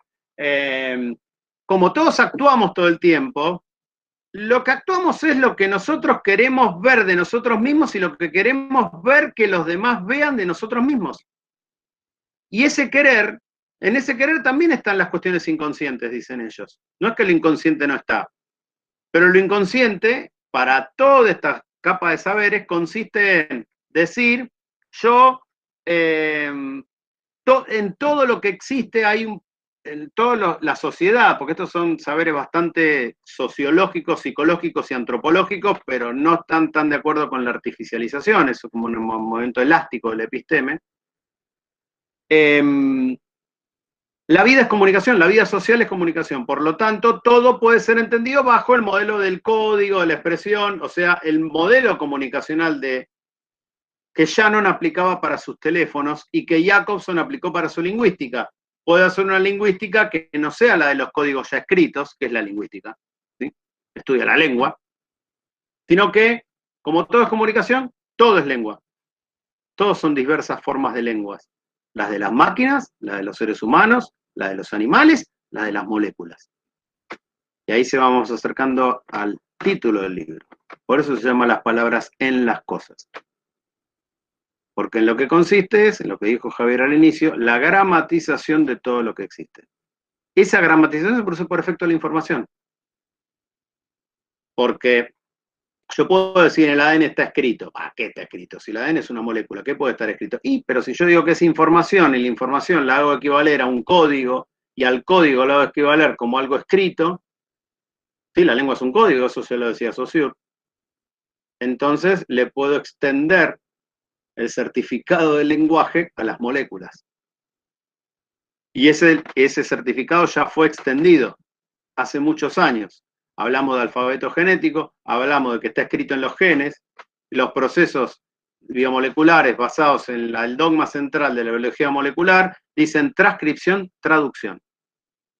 Transcribe, traduce. ¿Cómo transcribe y traduce? Los que transcribían, ya que hablabas de la iglesia, los que transcribían eran los monjes medievales que copiaban la Biblia. Y los que traducen son los que agarran una lengua y la llevan a otra. ¿Qué me están queriendo decir? ¿Me están queriendo decir que la vida funciona como un cartero? Sí, la vida funciona como un cartero. Eso es lo que están diciendo. Y que los saberes científicos y no científicos son los que hacen que por un lado se entienda bajo el régimen de la información y la comunicación todo un conjunto de seres, no solamente los seres sociales, sino también los seres vivos, los seres artificiales, pero por el otro que nuestra tendencia, para ir al tema de subjetivación, pero en 2 minutos porque quiero dejar paso a preguntas, sea justamente que hay una reinterpretación comunicacional e informacional, también de la política, también de la sociedad y también del ejercicio de las propias relaciones de poder. Esto es lo que él denomina sociedades de control. Esto es, que el modo en que se ejercen las relaciones de poder hoy no tienen que ver con el control de los cuerpos en su unicidad, sino que tienen, desde el punto de vista biopolítico, con el control de las biomasas, ¿sí? Banco de células madre, banco de tejidos, banco de secuencias genéticas, con las cuales yo voy a trabajar con los cuerpos que expresan esos bancos, ¿sí? Que expresan los que están en esos bancos, y desde el punto de vista de la vida social, en el hecho de que justamente esta pandemia lo está mostrando de manera escandalosa, o sea, de manera acelerada, un fenómeno que se está dando, el hecho de que efectivamente toda la vida social está siendo pasada a información. Por lo tanto, pasa a estar bajo el régimen de comprensión de estas ciencias, que son, en un sentido, ciencias que pretenden comunicacionalizar todo. En el caso nuestro, además, la primera etapa fue lo que decía Deleuze en Sociedad de Control. Se hace todo registrable. La segunda etapa, pasamos a interactuar con esos registros. No es simplemente que duplicaron el mundo, sino que pasamos a interactuar y a ser nosotros mismos a partir de esos registros. Entonces, el viejo Goffman, hablando de teatro, es el perfil de Facebook hoy. ¿Sí? Digamos, con sus mediaciones, ¿no? No es que sea lo mismo, pero digo. Si Goffman ve hoy un perfil de Facebook, seguramente nos diría, ven, es lo que yo decía. Y eso también es lo que está funcionando para definir, incluso, algunos exageran, como el funcionamiento de la política. Todo lo que se habla hoy, de los procesos de polarización, de todas estas cuestiones tienen que ver de una manera compleja, que solo acá la puedo mencionar, justamente con que hemos hecho ingresar los procesamientos algorítmicos, de los cuales conocemos algunas cosas y desconocemos muchas más, en la definición de nuestros nosotros mismos, de nuestros selves, en la medida en que si pasamos por todas estas plataformas, justamente pasamos por todo ese procesamiento, ¿sí? Pero no pasamos como si fuera, esto es lo que, y con esto termino, no pasamos como si fuéramos dominados o abducidos por una máquina que nos domina, sino que es más complejo. Nos vemos ante la posibilidad de pensar hasta dónde nosotros mismos somos máquinas, porque las máquinas no son lo que pensábamos que éramos, que éramos, está bien, lo dije bien. A propósito, me quedó. Entonces, si yo pensara que el perfil es una mentira sobre mí mismo, no podría interactuar en ninguna red social. Porque soy ese perfil y al mismo tiempo no lo puedo hacer. Porque como decía Goffman, nunca nadie es. Todos andamos actuando.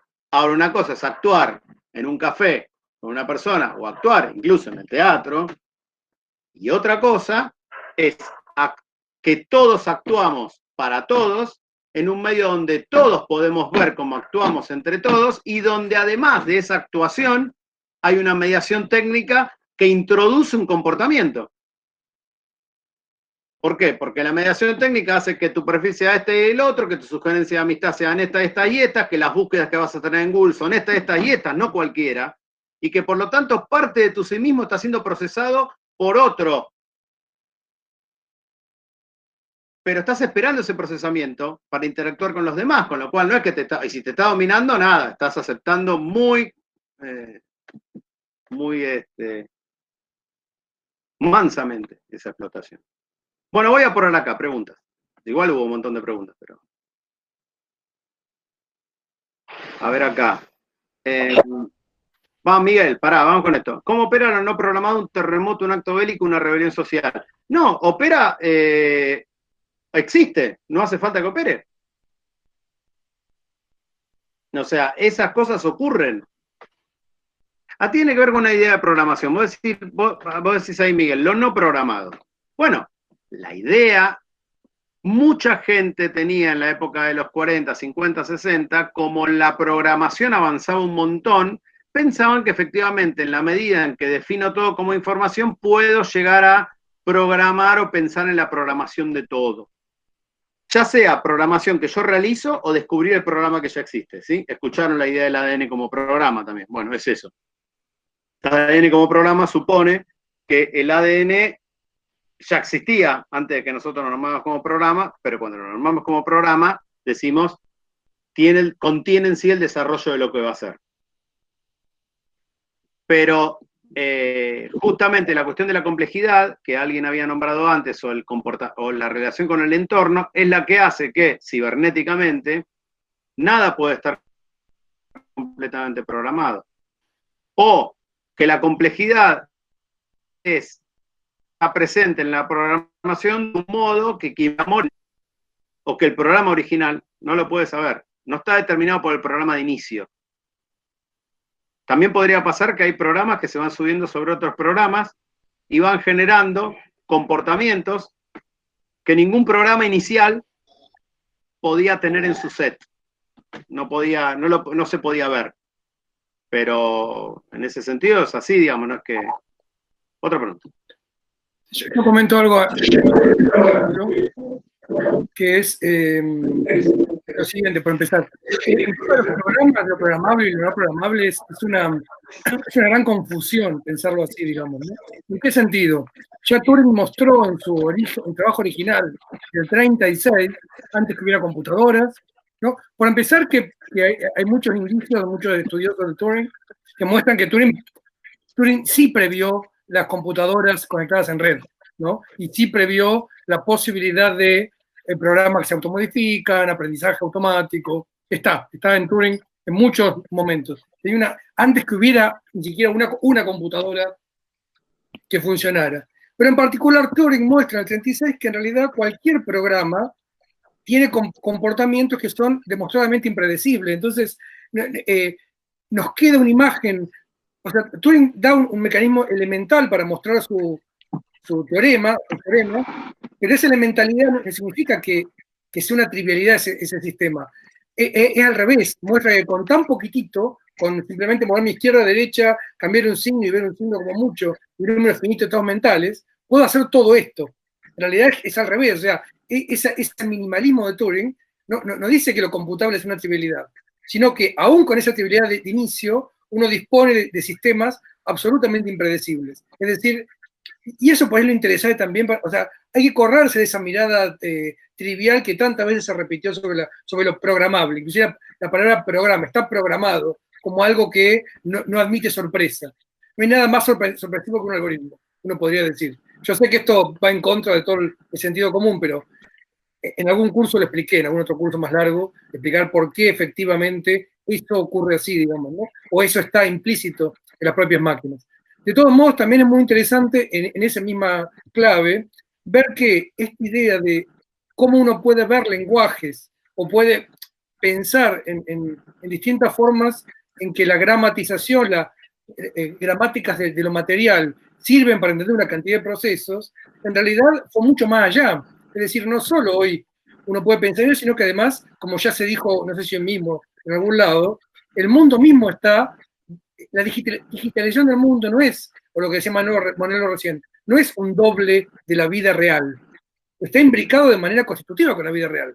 Digo, es la vida real.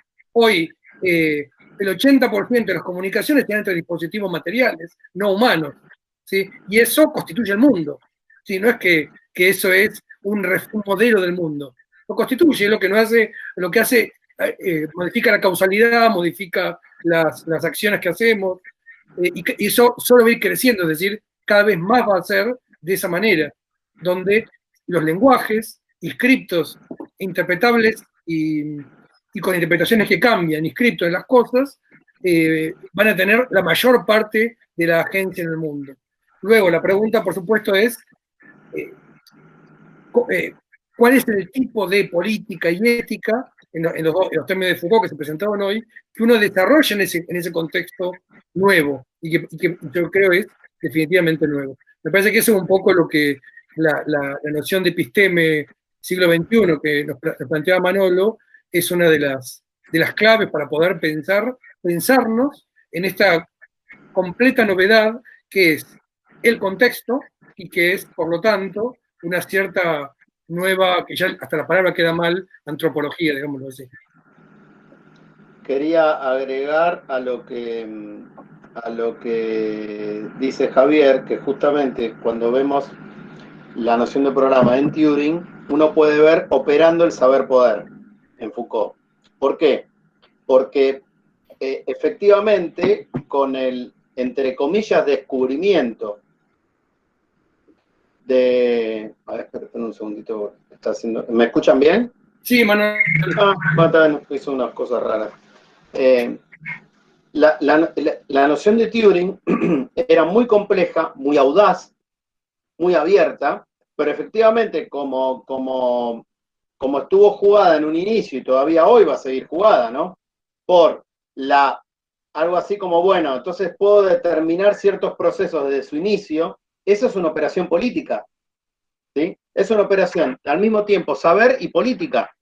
Tengo la clave para determinar el desarrollo de algo, ¿sí? ¿Esto qué quiere decir con esto? Que cuando se define al ADN como un programa y la manipulación del ADN como la manipulación o como el control, el supuesto control sobre una entidad viviente durante su desarrollo, eso no es un error epistemológico visto desde hoy, es una operación política. Tengo la posibilidad de controlar seres vivientes.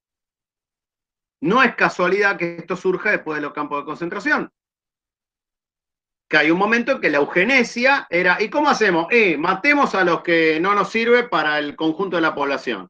¿El control biomolecular en qué consiste hoy? En decir, la verdad que no hace falta matar a nadie en sí.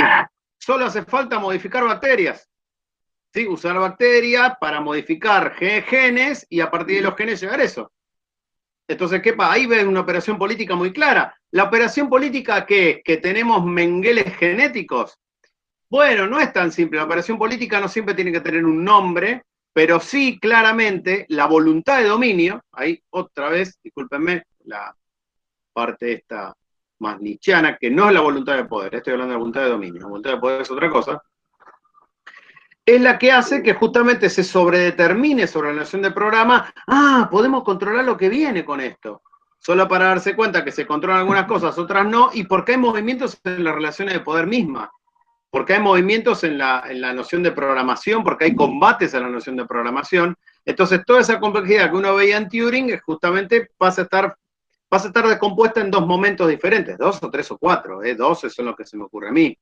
Un momento de sobredeterminación del programa como materia fundante del desarrollo de algo, o la noción de programa en realidad como una cuestión mucho más elástica, que remite la noción de programa en realidad a la noción de la registrabilidad.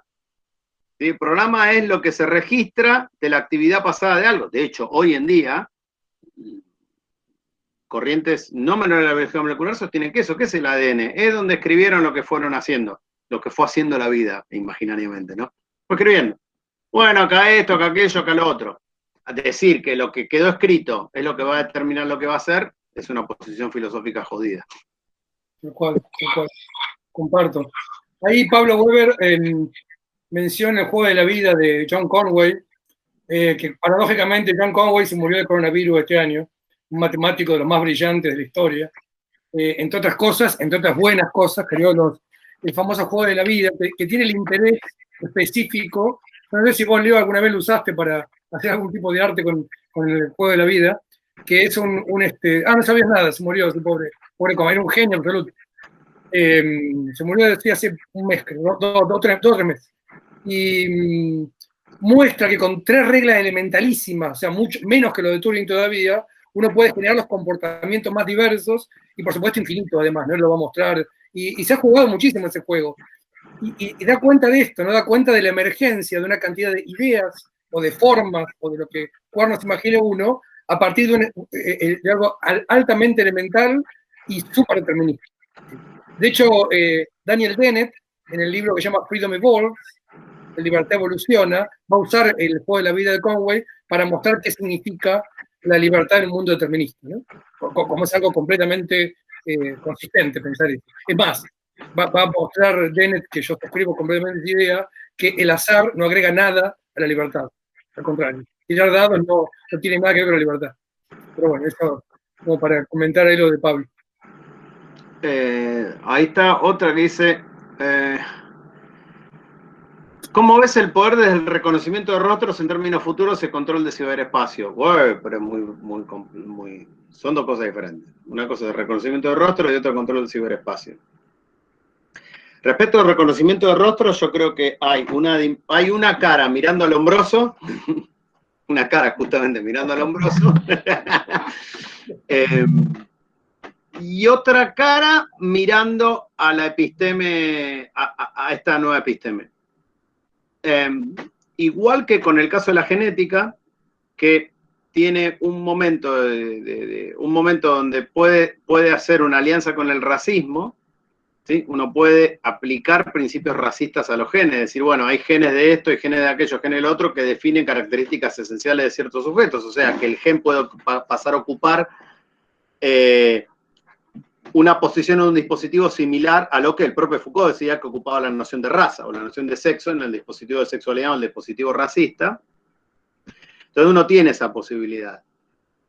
Entonces en ese caso uno ve si el reconocimiento de rostro en términos futuros, ¿dónde lo ves? Y lo ves, por ejemplo, cuando pasó esta famosa historia de que el sistema de reconocimiento facial de Google tomó a 2 personas negras y las identificó como gorilas. Ahora, es interesante esto, porque... ahora voy, Leo. Es interesante esto, porque por un lado uno puede decir qué mal que está armado el algoritmo, podríamos decir, ¿no? ¿Cómo va a identificar? No está armado mal, es que el algoritmo puede ser racista, no hay ningún problema en que lo sea, es que porque estamos hablando de pautas sociales transformadas en un mecanismo relativamente automático, relativamente. Pero también lo que nos hace pensar eso es que efectivamente el reconocimiento de rostro mirando la otra cara, la cara hacia la nueva episteme, si yo pienso que la proxémica en los años 40-50 se la pasaba codificando cómo acomodar las cejas, ¿por qué no pensar que con los comportamientos cada vez más complejos de los sistemas artificiales basados en información, las plataformas, efectivamente las plataformas van a empezar a hacer esa proxémica que antes Bill Whistler la tenía que hacer costosamente filmando, ¿sí? Y que hoy existen emojis, que son como tontos, y que en otro momento, en realidad, más que emojis, existirán, no sé, gestualidades informáticas programadas, automatizadas, que en realidad van a ser tanto más complejas que las gestualidades sociales que le habrían dado algún origen. ¿Se entiende? Algo así como, no es el reconocimiento de rostros, ya no es el reconocimiento de una foto, y esta es la parte del hombroso, sino en realidad el reconocimiento de una película, que no es lo mismo. Porque ahí en la película lo que uno ve es la evolución de los gestos. Y uno lo que puede ver en la evolución de los gestos, la transformación de los gestos, es qué pasa si eso es derivado a sistemas artificiales. Por ahora es como si estuviéramos en los inicios de esto. Está simplemente, está como pasando por un momento el lombrosiano. Sí, este es el momento del lombrosiano y va a haber otro momento no lombrosiano, así como ahora estamos en un momento no lombrosiano en lo social, digamos. Creo que tiene que ver todo con la transferencia de toda la socialidad a un parque tecnológico que lejos de ser algo que está afuera, forma parte de esa misma socialidad. Es como si hubiéramos incluido un tercer término, pero en serio, de verdad. ¿Sí? Por eso estas ideas son complejas. ¿Viste la película? Sí. Bueno, ahí el gesto de ella, de la robot, en realidad se construye a partir de todos los gestos registrados. Y es en ese sentido los gestos más perfectos, digamos, se consiguen artificialmente, ¿no? Estaba Leo ahí. Perdón, sí. No. Sí, Manolo. No, tenía esta sensación mientras te escuchaba tu relato, que a ver si te parece un delirio, o si por lo menos es un delirio interesante, no sé. Como que por un lado nos contás una historia que es como muy nueva, digamos, históricamente inédita, pero al mismo tiempo tengo una sensación de que hay algo muy viejo, casi arcaico, en el sentido de un tono presocrático, ¿no? Como bien. ¿Eh? Me gustó. Claro, como que de pronto tenemos esta sustancia primera, ¿no? Esta sustancia última de la realidad, que es la información, que es un poco pitagórico también, ¿no? Como decir, bueno, 2500 años más tarde vivimos el triunfo de Pitágoras, ¿no? Quizás no es exactamente el número, pero es algo que le pega en el poste, ¿no? Ahí la información. Que de pronto todo es información, ¿no? Como esta gente que delira con esta cuestión de que la realidad, el universo es una gran simulación, no es más que llevar a su consecuencia lógica esta idea que se ha naturalizado o se está naturalizando, por otra parte, ya nadie se asusta, ¿no? De pensar eso. Aparte, habituados como estamos en la práctica a los mundos simulados, en las computadoras cada vez más, ¿no? Entonces se vuelve más intuitiva incluso esa idea. Pero eso me genera como un par de preguntas relacionadas entre sí. Por un lado, que pareciera que esta posibilidad de gramatizarlo todo va en la dirección, en la práctica, digamos, de la maximización del control y sobre todo de cierta concentración del poder en las manos de quienes tienen la capacidad de adquisición y procesamiento de datos más grande, que es una capacidad muy desparejamente repartida, digamos. Y en ese sentido, bueno, esta sustancia última nos presenta un escenario bastante angustioso, distópico, ¿no? Entonces, en ese sentido, por un lado, pensar primero si hay algo más allá de la gramatización, digamos, no sé, hay, para ponernos derridianos, un resto, un suplemento, digamos, algo que no es gramatizable por principio, digamos, y que entonces esas potencias de dominación no llegarán a abarcarlo todo, ¿no? A ser omniscientes y omnipotentes. Pregunta 1. Y la pregunta 2, relacionada con eso, es si este paradigma informacional está condenado a la distopía, digamos, o al control centralizado, o también puede ser apropiado como una potencia de emancipación, digamos, ¿no? Si podemos hacer algo con esto, permítanme la ingenuidad, para el bien, ¿no? Bueno, todo lo que preguntás tiene varios niveles. Vamos, el primer nivel, la cuestión presocrática. Ahí lo presocrático depende a quién tomamos. Yo creo que la cuestión de lo informacional como pitagórico es algo que planteó Badiou, por ejemplo.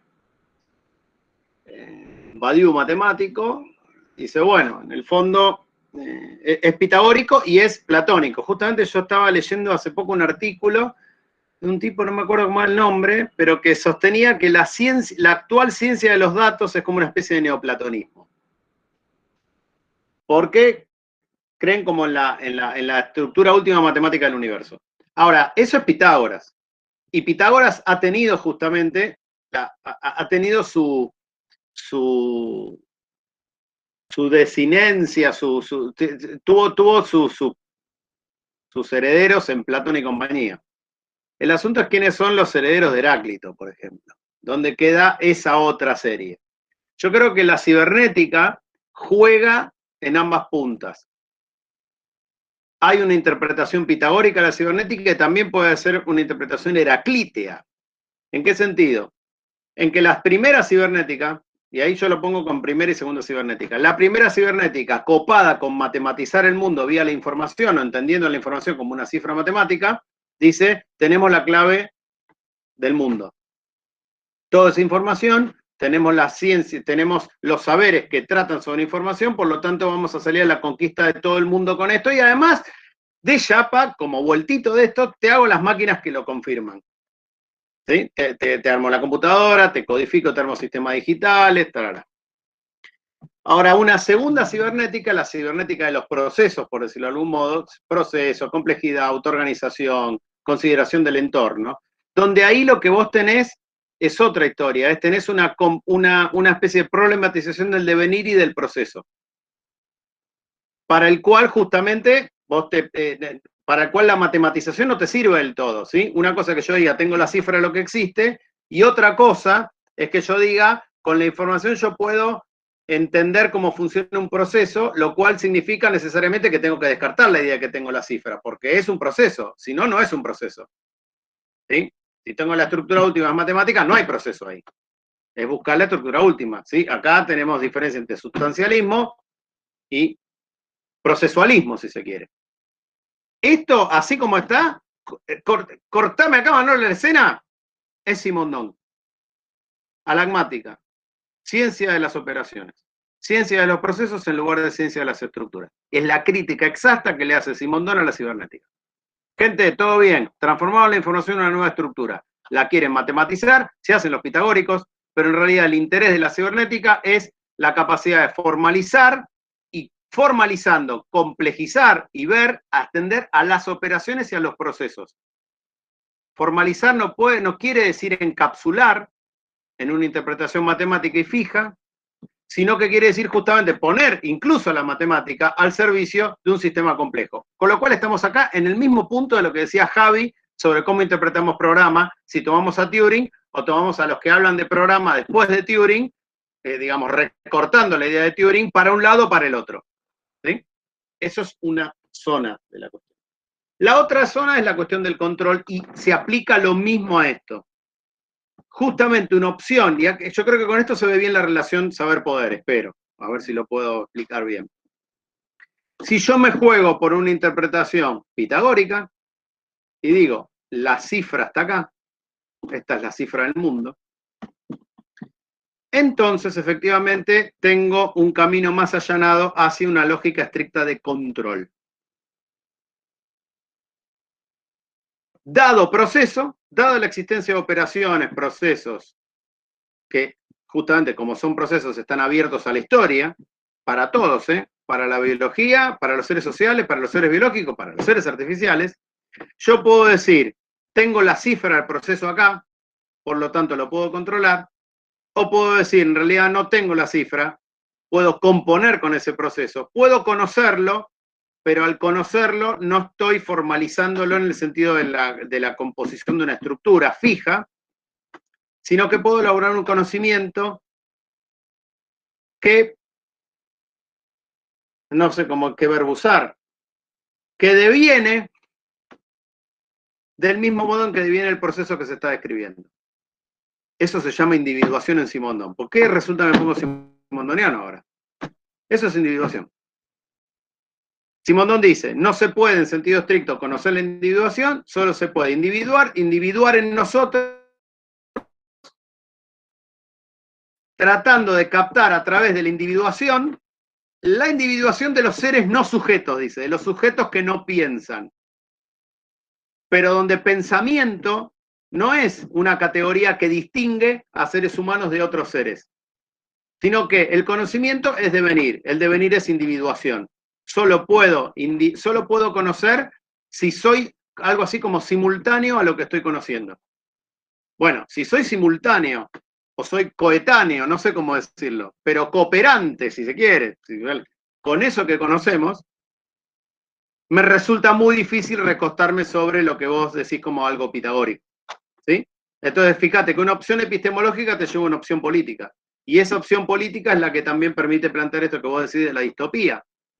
Esto es, efectivamente la distopía es la respuesta al control. Y es la respuesta a la opción epistemológica que ya dijimos. En cambio, si yo apunto al proceso, lo que pienso primero es que ese proceso está abierto. Y que, obviamente, el primer frente de combate contra eso es rechazar la lógica de control, que es rechazar también las lógicas epistemológicas. O sea, una cosa que yo quería, digamos, una de las intenciones incluso del libro, es justamente decir, gente, todos bien, nosotros podemos hablar de poder, de resistencia, todo podemos hablar, pero si no metemos la cuchara en el problema epistémico, podemos llegar a definir muy mal los problemas y nos vamos a encontrar muy pronto con una pared. Y para mí, de nuevo, tiene que ver con lo que dijo Javi de programa. Parece que esto que dijo de lo de tuning es revelador. Yo tengo que dar la disputa epistémica es una disputa política. Porque es la disputa acerca de cómo vamos a definir lo que son las cosas con las que supuestamente, de las cosas que tenemos que resistir o las que no. Entonces, te das cuenta como la opción epistemológica o epistémica mejor dicho, es una opción política, y esa opción política supone que uno define, para mí, de manera más móvil y menos dramática, los puntos de poder y los puntos de resistencia. En el caso ¿cuál sería la lógica? Muy simple, las tecnologías no son cerradas, son abiertas, sobre todo las tecnologías de información. Sobre todo. ¿Sí? Porque uno podría decir, bueno, claro, andá a hacer una red ferroviaria. ¿Quién te hace una red ferroviaria? De la nada. En cambio, pensar en un modelo diferente de gestión de la información que no suponga solamente extracción, luego de extracción e ingreso en una lógica de mercado, de valorización y eso, es posible de pensar. No es tan inasible como hacer 5.000 kilómetros de vías férreas en 1870. Digo, es la plataforma técnico-informacional, es, yo creo, distinta estructuralmente de la plataforma técnica basada en hierro solamente o energía eléctrica. Porque por más que digamos que hay energía eléctrica en la estructura informacional, uno no puede decir que las plataformas dependen de su sistema eléctrico, de su sistema de suministro eléctrico. Claramente no. ¿Sí? La configuración de las plataformas no dependen de eso. O sea, todo depende de electricidad, perfecto, pero no, en última instancia son dos lógicas diferentes, ¿no? Entonces yo creo que ahí sí uno tiene, si uno mantiene abierta la definición de información, esto es, no reduce la información a control y no reduce control a cifra del universo matemático pitagórico, entonces efectivamente figuran procesos de resistencia que no son, como esto ya lo discutimos muchas veces con Javier, solamente el hecho de interrumpir el sistema, salirse, renunciar a la interpelación comunicacional, como en realidad apostar por otra comunicación, apostar por otra definición de datos, por otra definición de plataforma, todas cosas que supongo que hablará mañana con Mariano y con Alejandro, y que efectivamente te lleve a hacer una disputa donde la resistencia sea, como decirlo, una resistencia activa. En el sentido, no una resistencia del tipo, no, yo no participo, me abstraigo, a decir, no, mirá, participo, pero en un sentido donde, digo, no toda definición de datos tiene que ver con un registro que tiene que ser explotable comercialmente. no sé, crear cooperativas de plataformas, cooperativas de datos. El otro día, no sé quién, en un libro de, Morozov, creo que dice en un lugar, Evgeny Morozov, algo así como, hay que crear un Fondo Nacional de Datos. Tal que, dado que los datos, bueno, tu fondo nacional, eso quiere decir que si vos vas a querer usar alguna cosa, tenés que pagar un canon chiquitito, no te pido mucho, para vos no es mucha plata, pero bueno, algo, y que ese fondo vaya a parar a quienes son, de donde salen esos datos, que igual los datos no son algo dado, pero bueno, eso es otra discusión. Pero me parece que ahí hay se entiende esta cuestión de que una opción epistémica te lleva a una opción política, y también esa opción política te lleva a imaginar distintas soluciones, no necesariamente distópicas. La distopía es la respuesta al control, a la voluntad de control, digamos. Pero hoy en día justamente me parece que esa voluntad se puede discutir. Hace 5 años diría que no, pero hoy sí se puede discutir. Se pueden pensar en formas diferentes, alternativas de datificación de lo social. Vamos quedando menos tiempo, parece, cuando te quedás, viste, en la puerta del aula discutiendo, ahí ya es el momento de la cerveza para seguir charlando. Comento algo muy breve, después le dejamos a Pablo, que quería preguntar. No sé si habías levantado la mano, después la bajaste, no sé si querés preguntar algo también, pero bueno. No, decir esto mismo, me parece que es genial pensarlo de Simondón, porque el proceso de no hay conocimiento de individuación, sino que hay individuación del conocimiento, aplica muy bien acá, y es casi la esencia del problema de los datos. La gran efectividad que han tenido los sistemas Machine Learning en el último tiempo, por una cantidad de cosas inimaginables hace 10 años, ¿no? En realidad nos están engañando mucho. En realidad, cuando uno conoce a través de datos, justamente lo que Jack Turing muestra es que escapan 1000 cosas a eso. No hace falta pensar que algo va a escapar a la datificación para pensar que no va a ser controlable. Digo, el teorema de Reich dice que ninguna propiedad de un programa que sea de entrada-salida, es decir, que sea una función que el programa cumple, es decidible.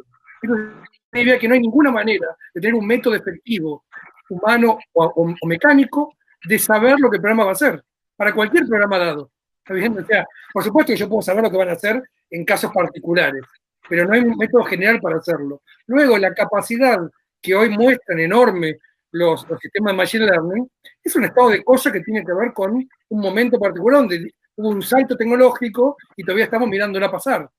Pero para nada eso implica el control absoluto ni nada parecido.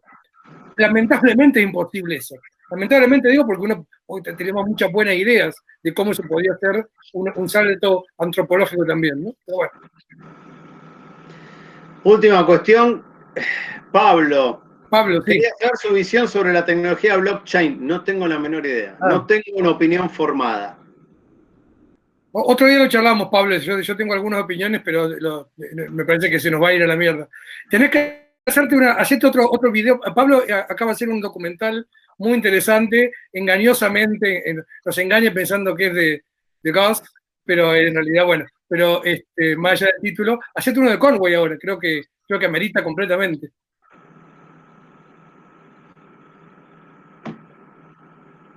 Bueno, vamos a tomar cerveza, yo no. Voy a ver qué pasa en la planta baja de mi casa, de mi mansión. Otra que la entropía. Bueno, gente, muchas gracias, Manolo. Bueno, gracias a ustedes, che. Muchas gracias. El saludo final y nos vemos mañana, gente, a la misma hora, mismo canal. Adiós.